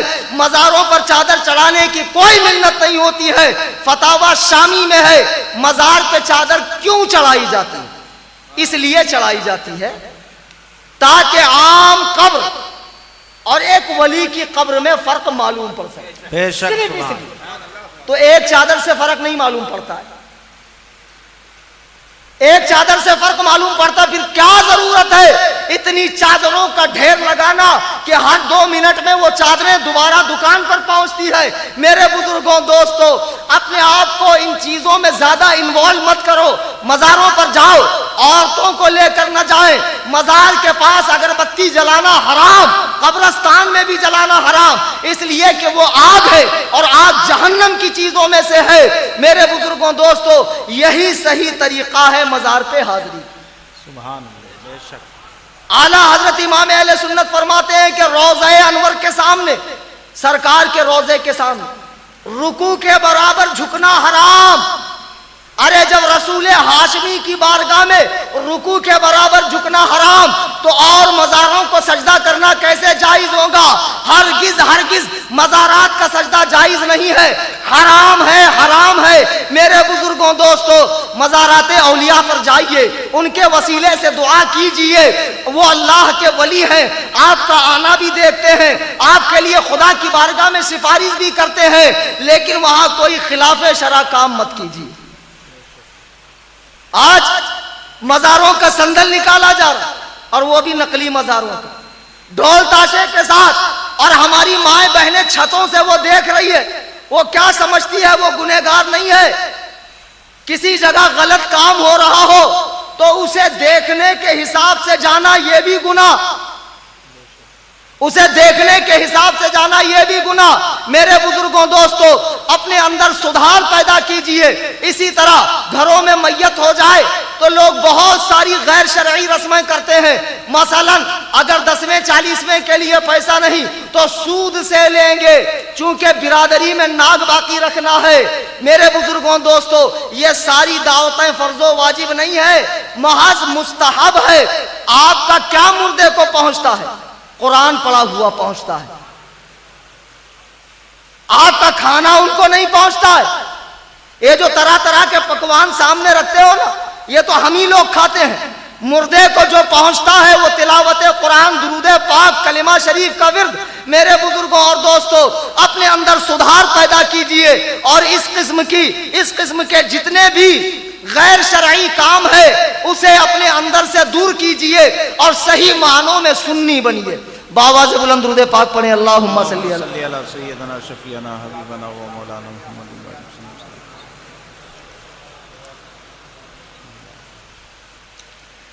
आज जब बिदअतों का रद्द होता है तो लोग हम पे वहाबियत का फतवा लगा देते हैं।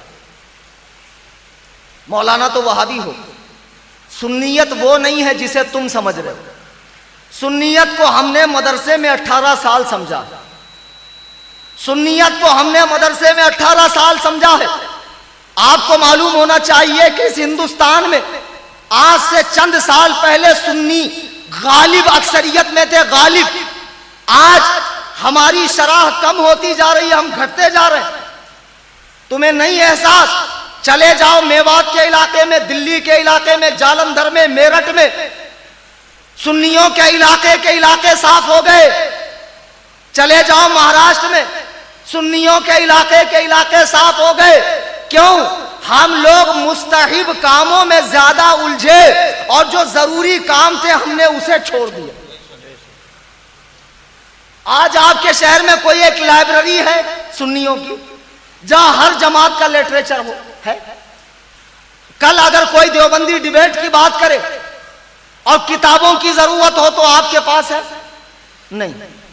आप अपने मुर्दों को अगर सवाब पहुंचाना चाहते हैं तो उनके नाम से किताबें लाइब्रेरी में रखवाइए। लोग जब तक पढ़ेंगे आपके मुर्दे को सवाब मिलता रहे। यह सही काम से हम नहीं रोक रहे आपको।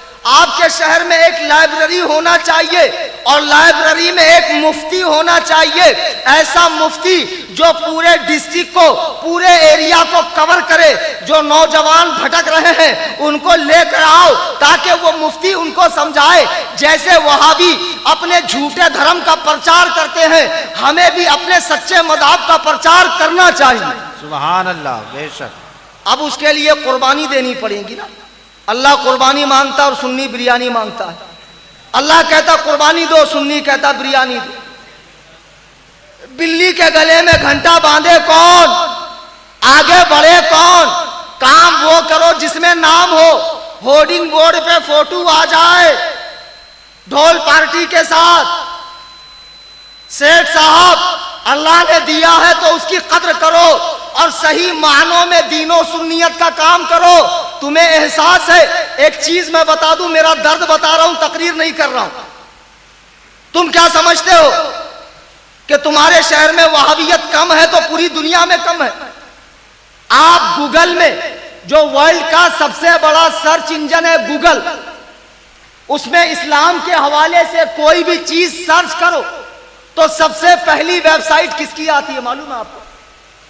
वहाबियों की। किसकी? जावेद गामदी की, डॉक्टर जाकिर नाइक की, देवबंदियों की।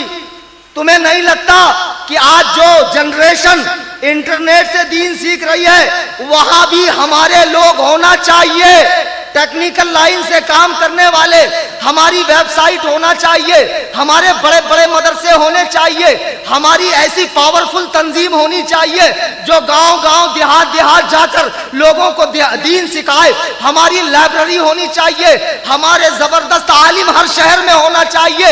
ये फिक्र पैदा करो। वहां भी बेसिक में काम कर रहे हैं और तुम सिर्फ हवा में उड़ रहे हो।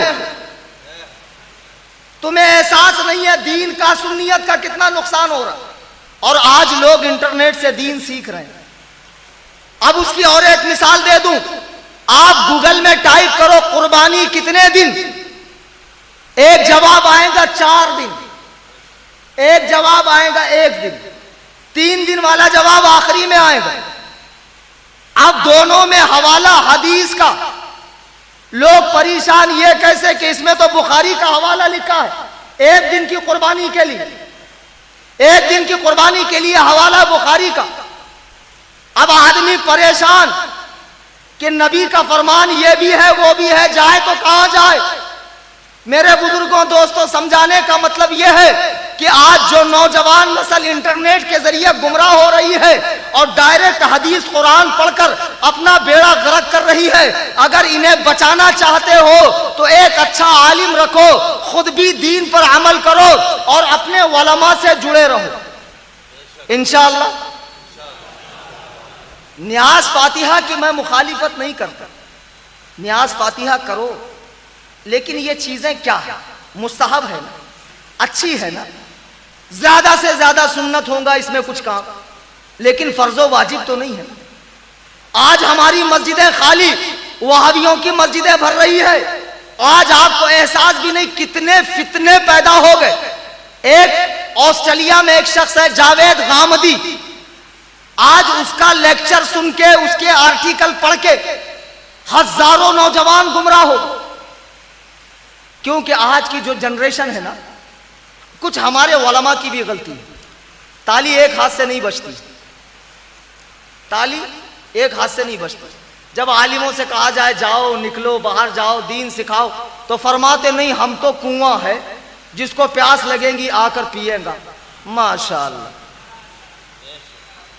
भाई, ये कुआं बनने का जमाना है नहीं, ये अबर बनने का जमाना। अबर वहां बरसता है जहां पानी की जरूरत है। वहां भी घर पे आके नींद में से उठाकर अल्लाह का दीन खतरे में है मेरे भाई, अल्लाह का दीन खतरे में है, ऐसा दाढ़ी पे हाथ फेरेंगे, सर पे हाथ फेरेंगे, पीठ पे हाथ फेरेंगे, पेट में का पानी नहीं हिलने देंगे। इसको भी कितना अच्छा लगता है कि मोहल्ले में मुझे कोई पूछता नहीं और ये इतनी रिस्पेक्ट दे रहा है।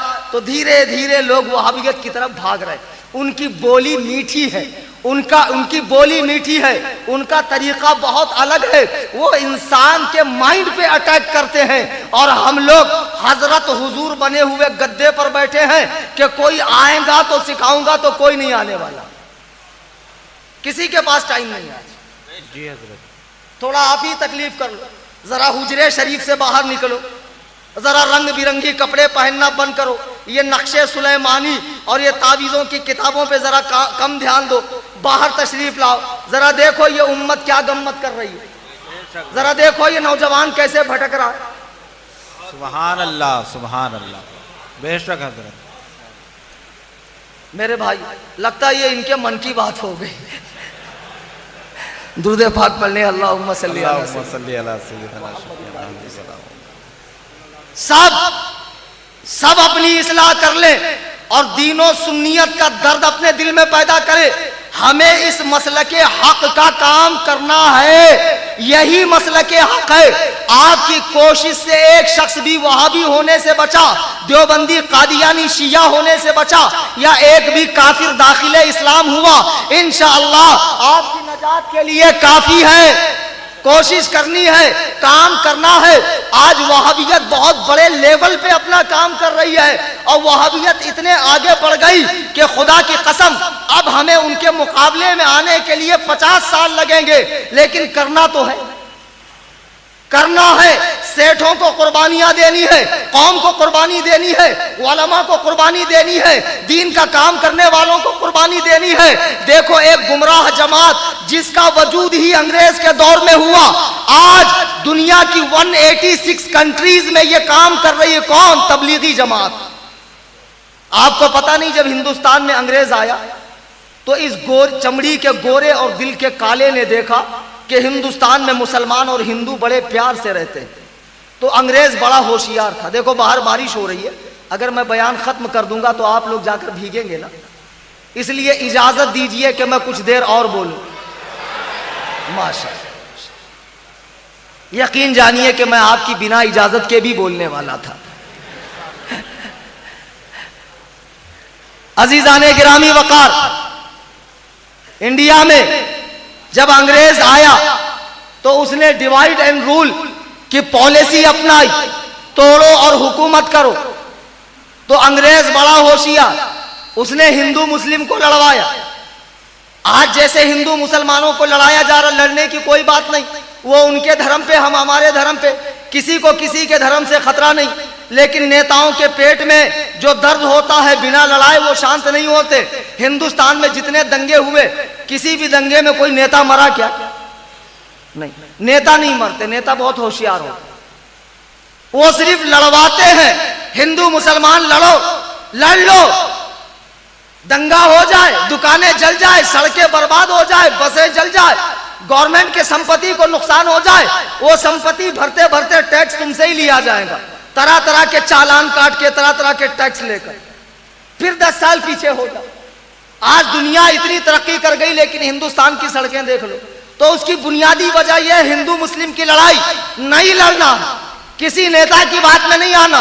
वो अपने धर्म पे, हम अपने धर्म पे खुश, हमको उनके धर्म पे कोई टिप्पणी नहीं करना है, वो हमारे धर्म पे कोई टिप्पणी ना करे, और इस तरीके से मामला चलता रहे। लेकिन अंग्रेज ने हिंदू मुस्लिम को लड़ाया। अब अंग्रेज ने देखा कि मुसलमान तमाम के तमाम हिंदुस्तान में 2 ही फिरकों में है। अंग्रेज के दौर में मुसलमान सिर्फ 2 फिरकों में थे, एक फिरका था सुन्नी और दूसरा कौन सा था? वेरी गुड आंसर, शिया। शिया बहुत जमाने से, मुगलों के जमाने से हिंदुस्तान में थे। अब जो सुन्नी है वो बड़ी तादाद में है, शिया चेचक के दाग की तरह, थोड़े लखनऊ में, थोड़े बंबई में, तो थोड़े बेंगलोर में, पूरे इंडिया में नहीं थे। अब सुन्नी जो थे वो 4 इमामों के मानने वाले थे, लेकिन इंडिया में 2 इमाम के, इमाम शाफी, इमाम अबू हनीफा, इमाम आजम अबू हनीफा, और इमाम आजम के मानने वाले ज्यादा।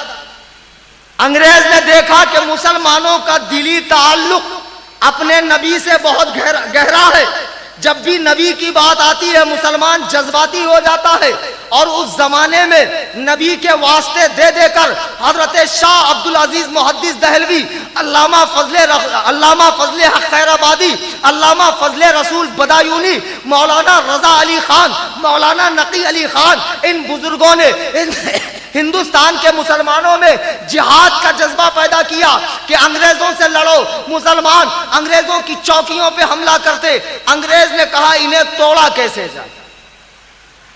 अंग्रेज ने दिमाग लगाया कि मुसलमान जब टुकड़ियों में बढ़ जाएंगे, जब गिरोहों में बढ़ जाएंगे, तो मुसलमानों की आस्करी ताकत कमजोर हो जाएगी, लश्करी ताकत कमजोर हो जाएगी।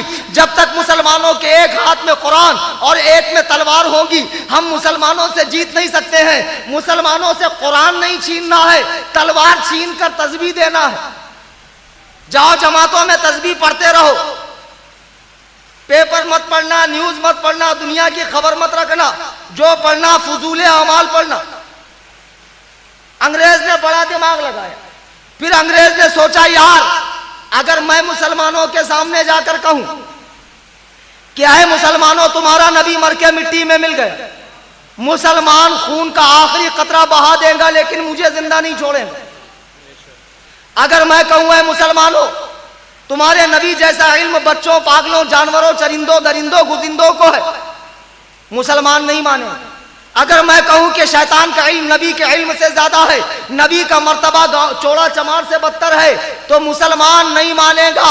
अंग्रेज ने दिमाग लगाया, ऐसा क्या करूं कि बात मेरी हो, तालीम मेरी हो, फिक्र मेरी हो, सोच मेरी हो, मनहज मेरा हो, लेकिन बोलने वाला हकीमुल उम्मत हो, बोलने वाला शेखुल इस्लाम हो, बोलने वाला अशरफ अली थानवी हो, बोलने वाला रशीद गंगोही हो, बोलने वाला कासिम नानोतवी हो, बोलने वाला खलील अम्बेडवी हो।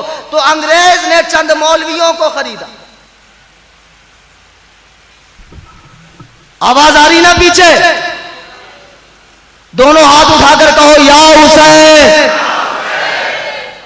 आज मुझसे कहा गया थोड़ा कम बोलना। क्यों कम बोलना? नजराना उनसे लेकर दे रहे हो मुझे।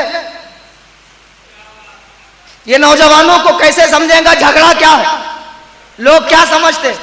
हम न्यास करते वो नहीं करते, हम फातिहा पढ़ते वो नहीं पढ़ते, हम सलाम पढ़ते वो नहीं पढ़ते, हम मजार पे जाते वो नहीं जाते। इतनी सी तो बात है। इतनी सी बात नहीं है बेटा, बहुत बड़ी बात है।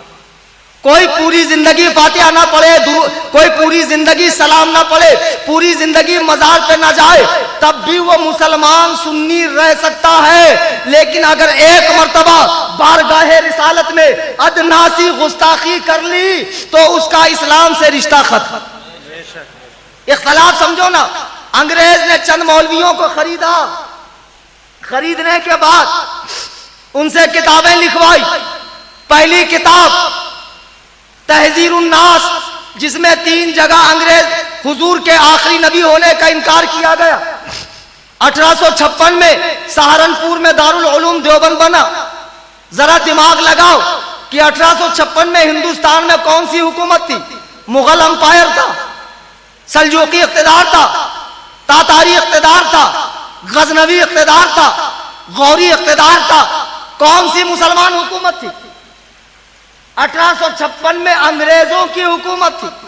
अजीब बात है, इतना बड़ा मदरसा अंग्रेजी हुकूमत में बनता है। कुछ तो है जिसकी पर्दादारी है। वो तो अच्छा हुआ कि जमात के एक आदमी ने पोल खोल दिया कि हमारे हजरत को 600 माहवारी आता है। कैसे आता? माहवारी। हमारे यहां औरतों को आता, इनके यहां मर्दों को आता। अब जरा सोचो, जिनको उर्दू लिखना नहीं आती वो लोग कहते हमने नबी को उर्दू पढ़ाया। कितने बड़े घामड़ हैं ये लोग। हाँ, इनकी किताब में लिखा हुआ। किताबें लिखी गई, मार्केट में आई, मुसलमान पढ़ के परेशान। आखिर ये भी तो एक आलिम ने लिखा है। इतने बड़े आलिम ने, जिसने इतना बड़ा मदरसा बनाया, कंट्रोवर्सी पैदा हो गई मुसलमानों में, कंट्रोवर्सी पैदा हो गई। अब ये किताबें मार्केट में आई तो फिर अंग्रेजों ने सोचा कि देवबंद भी बन गया, किताबें भी लिख गई, लेकिन लोगों तक पहुंचेगा कैसे? फिर बड़ा दिमाग लगाया। तो ऐसी एक जमात हो जो इख्तिलाफ की बात ना करे, झगड़े की बात ना करे, कोई चीज को छेड़े नहीं, बस नमाज के नाम पे, कलमे के नाम पर धीरे धीरे प्यार से लोगों को करीब करे। तब मेवात से इलियास कांदलवी ने उलमाए देवबंद के मिशन को पब्लिक में लाने के लिए तबलीगी जमात का आगाज किया और दिल्ली में हजरत निजामुद्दीन के सामने बंगला वाली मस्जिद को मरकज करार दिया गया। और सुन लो बालाघाट के देवबंदियों, मैं कल दोपहर तक बालाघाट में हूं। जाना, तुम्हारे मस्जिद के इमाम को बोलना मुनाजरा करने आ जाए, फैजान के घर पे रुकाऊं जी, ताकि पब्लिक का एक ही बार में, एक ही जुलाब में सारी गंदगी निकल जाए।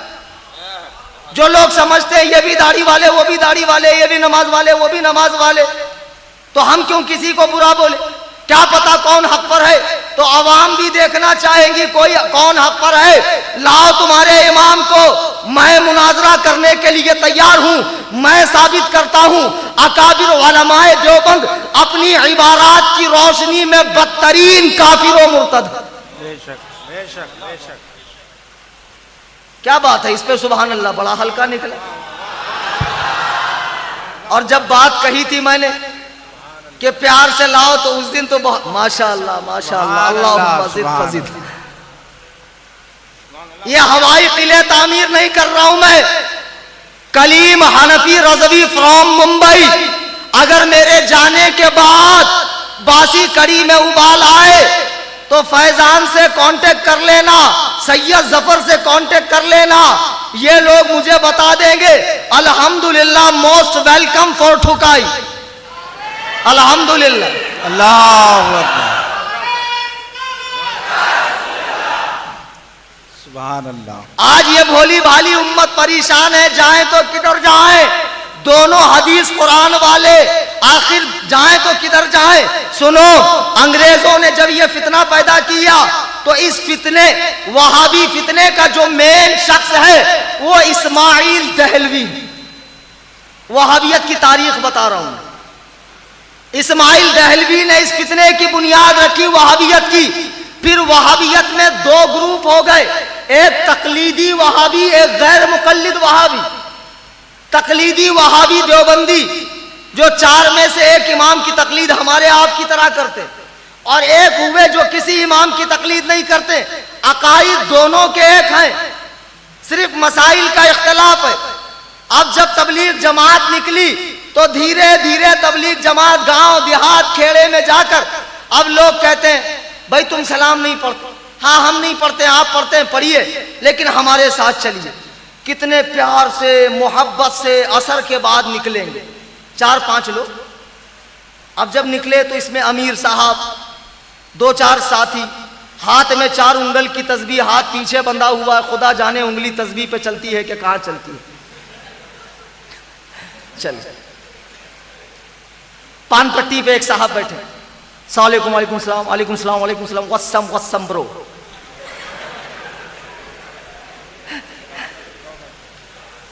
मेरे भाई, अल्लाह के दीन की दावत लेके ये जमात बहुत दूर से आया। अल्लाह का दीन बहुत खतरे में है, उम्मत बहुत गम्मत कर रही है। मेरे भाई, ये साउथ अफ्रीका से तशरीफ लाए हैं, डायमंड का कारखाना खुला छोड़ कर आए। मेरे भाई, आप इधर आइए, आगे आइए। ये बशीर चरसी है, पहले चरस पीते थे, गांजा पीते थे, शराब पीते थे, माँ बाप को मारते थे, बहुत बड़े कमीने थे, कुत्ते थे, बहुत बुराइयां थी इनके अंदर। जब से हमारा साथ मिला सुधर गए। वो बेचारा सोचता, पहले सिर्फ मोहल्ले वालों को मालूम था मैं चरसी हूं, इन हराम खोरों ने पूरी दुनिया में मेरा चर्चा कर दिया। अबे तबलीग कर रहे हैं कि मेरा भांडा फोड़ रहे हैं। मेरे भाई, अच्छा वो बोलते जल्दी जल्दी बोल, मेरे भाई कम कर, जल्दी बोल, क्या बात है। उसको भी तो पान लगाने का। तशरीफ लाइए, असर बात अल्लाह रसूल की बात होगी। तो बोलता जब मैं तशरीफ लाऊंगा तो ये पान पट्टी अल्लाह संभालेगा। हाउ रगे गए भाजी के गाड़े पे, सलाम उलाम हो गया। मेरे भाई बड़े दूर से जमात वाले आए हैं, अल्लाह वाले आए हैं, मेरे भाई तशरीफ लाई। वो बोलता मैं तुम्हारे साथ आऊंगा तो भाजी का गाड़ा अल्लाह संभालेगा। माशाअल्लाह। इनसे कहो अबे अहमको, चुगतो, घामड़ो, लईनो, अल्लाह पान पट्टी संभालेगा, अल्लाह भाजी का गाड़ा संभालेगा, अल्लाह खेत खलियान संभालेगा, तो अल्लाह अपना दीन नहीं संभाल सकता? दीन संभालने के लिए तुम जैसे चटवों बटवों को छोड़ा, बड़े भोले बड़े भाले। अच्छा, अब एक सुन्नी रात भर बयान सो के ऐसा उठा, नींद में ही था, अस्सलाम वालेकुम। वालेकुम, हाँ क्या है, बोले जल्दी जल्दी। मेरे भाई बहुत दूर से जमात है, तो मैं क्या करूं, हमारे साथ चलो। नहीं नहीं, मैं नहीं चल सकता, मेरे को नहाने का, हम नहीं लाएंगे, चल। अरे वो बोलेगा भाई मैं चलने की हालत में नहीं हूं, मैं नहीं चल सकता। अरे हमको चलता ना भाई, तू चल, कपड़ा हम देंगे, छोड़ेंगे नहीं। गांव के लोग क्या बोलते, भागो रे भागो, अल्लाह की पुलिस आई। जब तबलीग जमात वाले जाते बोले भागो अल्लाह की पुलिस आई, छोड़ेंगे नहीं। वो बोलता मुझे नहीं चलता, ये बोलते नहीं हमको चलता। जो किसी को नहीं चलता वो इनको चलता। इनको नापाक आदमी चलता, नानी का पाखाना चलता, कपूरे चलते, कौवा चलता, केकड़ा चलता, इनको सब चलता। पकड़ के लाएंगे, लाने के बाद झूठे सच्चे वाकयात। अब बेचारा ये सुन के जमात में जाता है 3 दिन के लिए।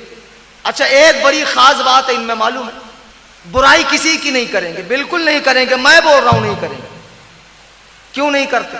और सुन्नी आलिम हमेशा, अब चंदा देने वाले क्या बोलते हैं यार, अरे जब देखो जब रद्दे वहाबिया, जब देखो जब रद्दे वहाबिया, नया क्या बोलते हैं? वही है हमेशा का। बड़ी मोहब्बत से प्यार से बात करेंगे। तो अब ये जाकर वहां से आया 3 दिन, फिर 40 दिन, फिर 4 महीना। अब उसके बाद ये कहता मैंने तो जमात में किसी को बुराई करते नहीं सुना। वो बुराई कर भी नहीं सकते। देखो मैं आपको एक मोटी मिसाल देके बता रहा हूं। मैं रुका हूं फैजान के यहाँ, रात में मैंने फैजान की अलमारी खोला, चोरी किया। सूफी अब्दुल हमीद साहब ने देखा, जामा मस्जिद के इमाम साहब को बुलाया, मुफ्ती ईसा को बुलाया, शार साहब को बुलाया, सारे इमामों को बुलाया, देखो ये सूफी कलीम चोर है। अब पूरे गांव वालों ने माथे की आंखों से देखा सूफी कलीम चोर। अब पूरे गांव में डिक्लेयर हो गया मैं चोर। अब मैं अगर किसी को चोर बोलना चाहूं तो कौन से मुंह से बोलूंगा? अरे भाई मुंह रहना है कि नहीं रहना मेरे पास, है ना? कौन से मुंह से बोलूंगा? आप सुनो, ये हमारे खिलाफ क्यों नहीं बोलते? बोल ही नहीं सकते। हम इनके खिलाफ क्यों बोलते? इनके जो बुजुर्ग थे ना, देवबंदी, लंका के बड़े बड़े रावण, उन लोगों ने अपनी अपनी किताबों में जो गंद भरी है, जो खबासत लिखी है, जो बकवास भरी है, और मरने के बाद इनके लिए कफन तैयार करके वो लोग वासिले जहन्नम हुए हैं। हम वो दिखा दिखा के इनका रद्द करते हैं। ये क्या दिखा के हमारा रद्द करेंगे? बताओ, मेरे आला हजरत ने एक बात अपनी 1300 किताबों में हदीसों कुरान के खिलाफ लिखी हो, मेरे सदरुल शरिया ने, मेरे ताजुल शरिया ने, मेरे मुफ्ती आजम ने अपनी किताबों में अल्लाह रसूल के खिलाफ लिखा हो, तुम एड़ियां रगड़ रगड़ के मर जाओगे लेकिन कयामत तक साबित नहीं कर सकते। नारे तकबीर, नारे तकबीर, नारे रिसालत, जिक्र शोहदाए करबला, नारे तकबीर, नारे रिसालत। मुफ्ती साहब किबला ने लिखा कि मैंने कहा कि अगरबत्ती जलाना हराम है। आला हज़रत फतावा रज़विया शरीफ में फरमाते हैं करीब कब्र खाली जगह में अगर अगरबत्ती सुलगाना महबूब है। ये कौन सी जिल्द में? नहीं पढ़ा है आपने? कौन सी जिल्द में? जिल्द जहन में है आपके? इबारत यही है? नहीं, मैं इसलिए पूछ रहा हूं। मैंने असल में कब्र पर कहा है, और करीब कब्र से दूर अगर कोई लगाता है तो इसमें हर्ज नहीं, लोबान वगैरह हो, खुशबू की कोई भी चीज़ हो। लेकिन हजरत ने फरमाया कि करीब कब्र, यानी कब्र पर नहीं, कब्र के आसपास। तो आला हजरत सरकार फरमाते महबूब है। अब ये महबूब का लफ्ज़ तो मैंने सरकार आला हजरत की इबारत में नहीं पढ़ा है कहीं पर। खैर ये मुफ्ती साहब मुझे दिखा देंगे। इसकी इजाज़त हो सकती है कि कब्र से फासले पर अगर कोई लगाए खुशबू के लिए तो इसकी इजाज़त हो सकती है, कब्र पर इजाज़त नहीं है। मैंने कब्र क्या हो, दूसरा मुफ्ती साहब ने लिखा। हाँ, एक बहुत अच्छी बात लिखी हजरत ने। ये जो वलमा यहाँ 5 दिन आकर बैठे हैं, आपको क्या लगता है मेरी तकरीर सुनने आए? इनको नहीं पता? इनको सब पता। अगर ये नहीं आते मुझे दावत देता कौन? तिलावत करता कौन? नात पढ़ता कौन? आवाम को बैठे रहने पर मजबूर करता कौन? तो क्या इनका हक नहीं है कि आप इन्हें नजराने दें? कमेटी वालों से मैं गुजारिश करूंगा कि इस जलसे का भी आइंदा जो भी जलसे हो, आपको वलमा को नजराने पेश करना चाहिए। आखिर इस मामूली सी तनख्वाह में इनकी गुजर बसर कैसे होगी? ये सब तो आप ही को सोचना चाहिए ना मेरे बुजुर्गों, दोस्तों। ये अच्छी बात हजरत ने लिखी है, होना चाहिए। तो मैं अर्ज ये कर रहा था, ये जो हजरत ने लिखा है कि कब्र के करीब अगर जगह खाली हो तो अगरबत्ती जला सकते हैं, इसकी इजाजत है। मैं लफ्ज़ महबूब पर इनको पूछ रहा हूं कि ये लफ्ज़ मुझे दिखा दे, चूंकि मैंने ये नहीं पढ़ा है आला हजरत की किताब में। हाँ, खुशबू तो महबूब है, हाँ खुशबू महबूब है, खुशबू मकसूद है। इससे ज्यादा बेहतर यह है कि आप फूलों की चादर डाल दें। हाँ, वो जब तक कर रहेंगे अल्लाह की तस्बीह बयान करेंगे और मुर्दे को उन्स हासिल होगा, उन्स। और खुद ये अल्लाह के नबी के अमल से साबित है। अब मैं अर्ज ये कर रहा था कि ये जमात वाले बड़े प्यार से मोहब्बत से लोगों को लेकर जाते हैं। ये जो इतना प्यार दिखाते हैं, ये जो इतनी मोहब्बत दिखाते हैं, इनका एक मिशन है कि लोगों को सख्ती के साथ नहीं, नरमी के साथ करीब लाओ। अपने बुजुर्गों की किताबें मत दिखाओ, बल्कि नमाज रोजे की आड़ में इनको करीब करो।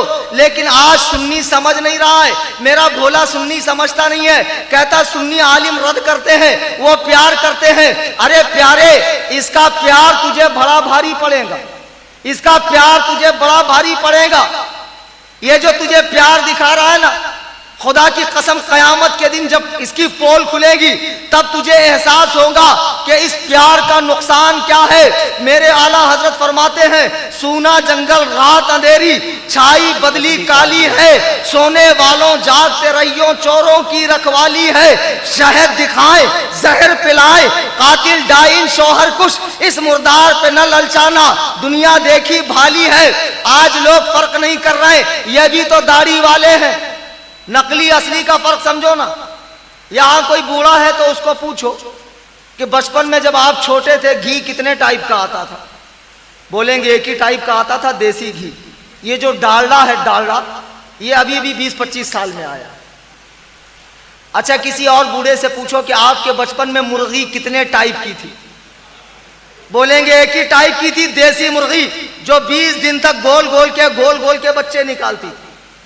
और आप जो इधर से कच्चा, इधर से बच्चा, इधर से कच्चा, इधर से बच्चा, फटाफट रिजल्ट। ऐसे 40 दिन गया। पहले तो क्या करता था, पान लगाता था। पहले क्या करता था, दारू पी के गटर में सोया रहता था, कुत्ता आके छोड़ता तो कहता साकिया और पिला और पिला और पिला। अब 40 दिन के बाद मुफ्ती बनकर आया, बगल में शिरको कुफ्र की तौबा, शर्रिक शर्रिक शर्रिक शर्रिक शर्रिक शर्रिक। अरे बाप रे, 40 दिन में मुफ्ती बन जाते। बड़ी बाकमाल जमात है यार, 40 दिन में मुफ्ती बना देती है माशाअल्लाह। हम लोग तो यहाँ 18-18 साल पर की भी मसला नहीं बयान करते। अच्छा, किसी और बूढ़े से पूछो तुम्हारे बचपन में गाय कितने टाइप की थी, बोलेंगे एक ही टाइप की थी, देसी गाय। ये जो 20-20 लीटर दूध देने वाली जर्सी गाय है ना, ये अभी अभी आई है, ये कमबख्त अंग्रेजों ने निकाला। तो मेरे दोस्तों, जैसे अंग्रेज ने घी में डुप्लीकेट निकाला, मुर्गी में डुप्लीकेट निकाला, गाय में डुप्लीकेट निकाला, ऐसे ही मुल्ला में भी डुप्लीकेट मुल्ला निकाला। ये दिखने में अच्छा है, बहुत बढ़िया है, यह भरा हुआ चेहरा है, 3 मील का यहूद छाप दाढ़ा है, पेटुल उलूम भी बहुत बड़ा, काफ आइन हा बहुत ज्यादा गाढ़ा निकालता है। लेकिन ये संडास पे चढ़ाया हुआ चांदी का वरक है, वरक हटा के अंदर की गंदगी देखो। तुम लोग धोखा खा जाते हो। आपको पता है हजरत सुलेमान के जमाने में एक दरख्त पे एक चिड़िया और चिड्डा बैठ के प्यार मोहब्बत की बातें कर रहे थे। तो सामने से एक नमाजी साहब तशरीफ ला रहे थे, बगल में मुसल्ला था। तो चिड़िया ने कहा मेरे शौहर अंदर चलो। तो वो थोड़ा एडवांस था। बोले क्यों? बोले देखो सामने से इंसान आ रहा। बोले इंसान आ रहा है ना, शिकारी नहीं आ रहा, नमाजी है वो, बगल में मुसल्ला दे। तो चिड़िया ने कहा एहतियात करने में क्या बुरा है, एहतियात में बुराई है? नहीं, चलो अंदर। नहीं, बोले तुम औरतों की तो आदत ही होती है शक करने की, तुम्हें जाना है जाओ, मैं तो यहीं बैठा रहूंगा बुकरात बन के। अब बेचारी अंदर चली गई, ये बुकरात साहब वहीं बैठे रहे। अब वो नमाजी साहब करीब आए, मुसल्ला बिछाया, नमाज पढ़ी, तस्बीह हिलाते हिलाते जोरदार जंप मारा, चिड्डे को पकड़ा, ज़बा किया, खा लिया। चिड़िया गई हजरत सुलेमान की बारगाह में, कहा अल्लाह के नबी मुझे इंसाफ दिलाइए। आपने कहा कैसा इंसाफ? कहा मेरे शोहर को आपके एक उम्मती ने मारा है। हजरत सुलेमान की बारगाह में बुलाया गया, हजरत सुलेमान की बारगाह में बुलाया गया। हजरत सुलेमान ने फरमाया तूने इसके शोहर को क्यों मारा? तो उसने कहा हुजूर क्या शिकार करना जायज नहीं है? मैंने शिकार किया है, खा लिया। हजरत सुलेमान कहते हैं ये सही कहता है। चिड़िया कहती है हुजूर शिकार करना जायज है शिकारी के लिबास में, ये नमाजी के लिबास में आया था धोखा देने के लिए। अल्लाह अकबर कबीरा। जब हजरत सुलेमान ने सुना कि नमाजी का लिबास पहनकर शिकारी वाला काम किया है, तो फरमाया जाओ इस खबीस को सजा दो। आज ऐसे ही ईमान के डाकू नमाजी के लिबास में आए हैं। मेरे आका ने फरमाया था कयामत के करीब हत्ता इदा लम युबक़ि आलिमन, जब आलिम नहीं बचेंगे, इत्तखज़न नास रुऊसन जुहाल फसुइलू फअफ्तऊ बिगैरि इल्म, जाहिल लोग बड़े बड़े जुब्बे और पगड़ियां और दाढ़ियां रखकर और तस्बीह ले लेकर आएंगे, नमाजों कलमे के नाम पर गुमराह करेंगे। ऐ सुन्नी मुसलमान होशियार हो जा, होशियार हो जा, यह दौर बहुत पुरफितन है। इन तमाम फितनों से खुद भी बचो और अपनी नस्लों को भी बचाओ और अपने मुसलमान भाइयों को भी बचाने का इंतजाम करो। अच्छा, आप चंद बातें, तकरीर तो माशाअल्लाह हो गई। आप चाहते हैं हमेशा मुझसे अपडेट रहना, मुझसे जुड़े रहना चाहते हैं। जो आपके बेसिक मसाइल है, नमाज, तहारत, वजू, गुस्ल, पाकी, नापाकी, ये सारे मसाइल आपको डेली मिलते रहेंगे, बशर्ते कि आप हमारा YouTube चैनल सुन्नी जमीअतुल अहनाफ, ये आप अपने मोबाइल में इसको सब्सक्राइब करें। YouTube के ऊपर है। हाँ, मैं जो पढ़ रहा था आला हजरत का रिसाला अल बरीकुल मिनार बिशुमूइल मज़ार, सफ़ा नंबर 9 पे आला हजरत फरमाते हैं कि शेख अब्दुल गनी नाबुलसी अपनी किताब में लिखते हैं कि कब्रों की तरफ आग लेकर जाना बिदअत और माल को ज़ाय करना है, बिदअत। और आगे आला हजरत ने अगरबत्ती के बारे में फरमाया। आला हजरत फरमाते हैं कब्र पर लोबान वगैरह जलाने के मुताल्लिक दरियाफ्त किया गया तो फरमाया ऊद, लोबान वगैरह कोई चीज नफ्से कब्र पर रखकर जलाने से बचना चाहिए। कब्र पर अगरचे किसी बर्तन में हो और कब्र के करीब सुलगाना, कब्र के करीब, बल्कि यूं कि सिर्फ कब्र के लिए जलाकर चला आए तो जाहिर है मना, इसराफ, और इसराफ हराम, और इज़ाअते माल यानी माल को बर्बाद करना, मय्यत स्वालेह इस अर्जे के सबब जो उस कब्र में जन्नत से खोला जाता है और बहिश्ती नसीमें बहिश्ती फूलों की खुशबुएं लाती है, दुनिया की अगरबत्ती और लोबान से बहुत ज्यादा है। अस्सनीयतुल अनीक, ये किताब का नाम यहाँ बराबर से दुरुस्त नहीं है, यह आला हजरत का रिसाला। आप फरमाते हैं कि जो खुशबुएं तुम लगाते हो इससे बहुत ज्यादा खुशबुएं जन्नत की साहिब कब्र को अल्लाह अता फरमाता है। इससे बहुत, यानी कब्र पर न लगाएं, आस पास में। मुफ्ती साहब ने कहा जो ठीक है। मेरे बुजुर्गों, दोस्तों, आप YouTube चैनल को सब्सक्राइब करें। और दूसरी बात, आपके शहर में तंजीम जमात रज़ाए मुस्तफ़ा काम कर रही है। ये तंजीम बालाघाट वालों ने नहीं बनाई है और बंबई वालों ने नहीं बनाई, इसे खुद सरकार आला हजरत ने अपने साले वफात में 1921 में बनाया है जी। और इसका काम बड़े बड़े बुजुर्गों ने किया। ये बहुत बाबरकत जमाअत है, जमाअत रज़ाए मुस्तफ़ा, सिर्फ और सिर्फ सरकार की रजा चाहना, यही सुन्नियों का मकसद है। इस जमाअत से जुड़िए, इसके जरिए जो भी काम करना चाहते हैं आप अपने शहर में, कुर्बो जवार में, इस तंजीम के साथ जुड़कर आप काम कीजिए। बाकी जो लोग सुन्नियत के नाम पर, काम के नाम पर टीवी, वीडियो, फोटोग्राफी, हराम काम करते हैं, ऐसे लोगों से बचिए। जब ताजुश शरिया ने फरमा दिया बचने का हुक्म है, हमें आपको बचना है। मेरे बुजुर्गों, दोस्तों, इसी तरह मेरी तंजीम सुन्नी जमीयतुल अहनाफ बॉम्बे में मैंने कायम की है, 5 साल हो गए। हमारी तंजीम देहात में इमामत करने वाले इमामों को तनख्वाह देती है और मंथली 50 गरीबों को, बेवाओं को राशन दिया जाता। अल्हम्दुलिल्लाह हमारे इलाके में, कुरला में, वहाबी घर घर राशन पहुंचाकर लोगों को वहाबी बना रहे थे। इसको देखते हुए तकरीबन साल भर के अरसे से अल्हम्दुलिल्लाह हमने 10 लोगों से शुरू किया, अब 50 तक हम पहुंचे। एक शख्स के घर में 1200 रुपए का राशन जाता है और मंथली हर महीना जाता है। और इंशाअल्लाह अगले महीने से ये क्वांटिटी बढ़ा के हम 100 करने वाले। आप ऐसी तंजीमों का ताउन कीजिए। हमारे पास कितने हाजतमंद आते हैं। एक सैयदजादी ने मेरे पास गुहार लगाई कि जिनको बंबई में रहना मुश्किल हो गया, शोहर को छोड़ दिया, वहां भी था, 4 बच्चियां हैं।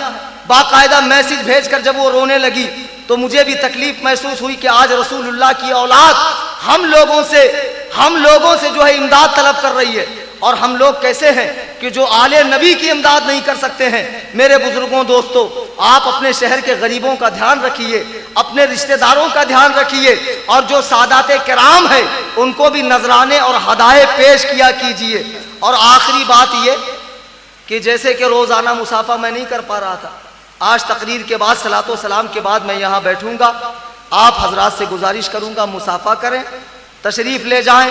अल्लाह के नबी अलैहिस्सलाम फरमाते हैं, मन साफहा आलिमन साफहानी, जिसने आलिम से मुसाफा किया उसने मुझसे मुसाफा किया। ये सारी फजीलतें ढोंगी पीरों के लिए और चरसी बाबाओं के लिए और मज़ारों पर धमाल डालने वाले और बिदअत और खुराफात करने वालों के लिए नहीं है, आलिम के लिए। अल्लाह के नबी फरमाते हैं कि एक आलिम का रात भर सोना और जाहिल का रात भर जागना, इबादत करना, उससे बेहतर आलिम का सोना है। एक मसला पूछा गया है कि सैयद की लड़कियां मांगने में एतराज करते हैं, और नीचे क्या लिखा हुआ, दुआ तावीज करने वाले इमाम के पीछे नमाज। भाई सब मिलाकर, कुल मिलाकर दुआ तावीज वालों के पीछे बहुत पड़े हो। देखिए, फिक़्ह हनफी में लड़के के लिए कुफू जरूरी नहीं है, लड़की के लिए कुफू जरूरी। सादात के घर में शादी कर सकते हैं, शरआन कोई मना नहीं। एक मुसलमान दूसरे मुसलमान से शादी कर सकता है, लेकिन अगर कोई इसलिए ना करे कि ये ऊंचे खानदान के लोग हैं, इनका एहतराम, इनका अदब हम नहीं कर पाएंगे, तो ये भी दुरुस्त है, इसमें भी मना नहीं है। अब ये मसला कैसे हैंडल करना आप समझ लो, मैंने मसला बताया।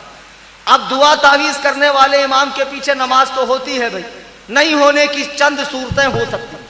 एक सूरत यह कि वो सिफली इल्म करता हो। अगर सिफली इल्म करता हो तो फासिक है, फासिक को इमाम बनाना हराम, बिल्कुल उसे इमाम नहीं बना सकते। या शिरकिया कुफरिया मंत्र पढ़ता हो, या लोगों को ऐसे मंत्र जंतर देता हो, तो उसके पीछे नमाज पढ़ना हराम। या बेपर्दा औरतों से मिलता हो, ऐसे भी इमाम साहब हैं। तो जो ऐसे लोग हों उनकी इक्तदा में नमाज नहीं पढ़ी जाएगी, लेकिन जो औरतों से बेपर्दा न मिलता हो और दुआ तावीज बुजुर्गों के सिखाए हुए तरीके पर करता हो, उसकी दुआ तावीज भी करना जायज है और उसका हदिया मांग कर लेना भी जायज है। अलबत्ता झूठ बोल कर ना ले कि जाफरान के लिए लगता है। और कुछ कुछ बाबा लोग ऐसा ऐसा नाम बता देते हैं। भुसावल में एक हाफिज साहब है, भुसावल में एक हाफिज साहब, उनको जब पैसा निकालना रहता है तो उन्होंने क्या किया, अजमेर शरीफ से एक तस्वीर लेकर आए। अब वो टूट गई तो उसके दोनों दानों को उन्होंने 2-2 हज़ार रुपए में बेच दिए। और एक साहब आए तावीज लेने के लिए, तो उनको बोले आपको मैं एक शरबत बना के दूंगा, वो शरबत पियोगे अच्छे हो जाओगे, शरबत आएगा 2000 का। बोले हजरत आप बोल दो मैं लेकर आऊंगा। बोले नहीं, वो शरबत अब्दुल जब्बार है, सिर्फ मिस्र में मिलता है। बाबा लोग भी कम शाने नहीं है, ऐसा ऐसा नाम बता देंगे, कुछ भी बता देंगे। झूठ बोल कर ना ले, अपनी मेहनत का पैसा जो वक्त वो सर्फ कर रहा है ले सकता है। ये सारी बातें और भी बहुत सारी बातें रह गई हैं, इंशाअल्लाह साले आइंदा आप लोगों ने याद फरमाया। वैसे तो उम्मीद कम है याद फरमाने की, और मुझे भी कोई ख्वाहिश नहीं है दोबारा आने की, ठीक है। अगर आपने याद फरमा लिया तो इंशाअल्लाह आगे की बातें होंगी। दौरान तकरीर कुरान करीम पढ़ने में, हदीस पाक के अल्फाज बोलने में, या किसी बुजुर्ग का वाक़िया नकल करने में, या किसी आलिम दीन की इबारत पढ़ने में सरकार आला हजरत रज़ी अल्लाह ताला या किसी भी आलिम दीन की मुझसे कोई गलती, गुस्ताखी, आमदन, साहवन, कसदन हुई हो, मैं तमाम उलमा की मौजूदगी में और तमाम हाजिरीन बज़्म की मौजूदगी में तौबा करता हूँ। अस्तगफिरुल्लाह रब्बी मिन कुल्ले ज़ंब, ला इलाहा इल्लल्लाह मुहम्मदुर रसूलुल्लाह सल्लल्लाहु अलैहि वसल्लम। शायद के उतर जाए तेरे दिल में मेरी बात, अंदाज़े बयां गर्चे बहुत शौक नहीं, वमा अलैना इल्लल बलाग। खड़े होकर सलातो सलाम।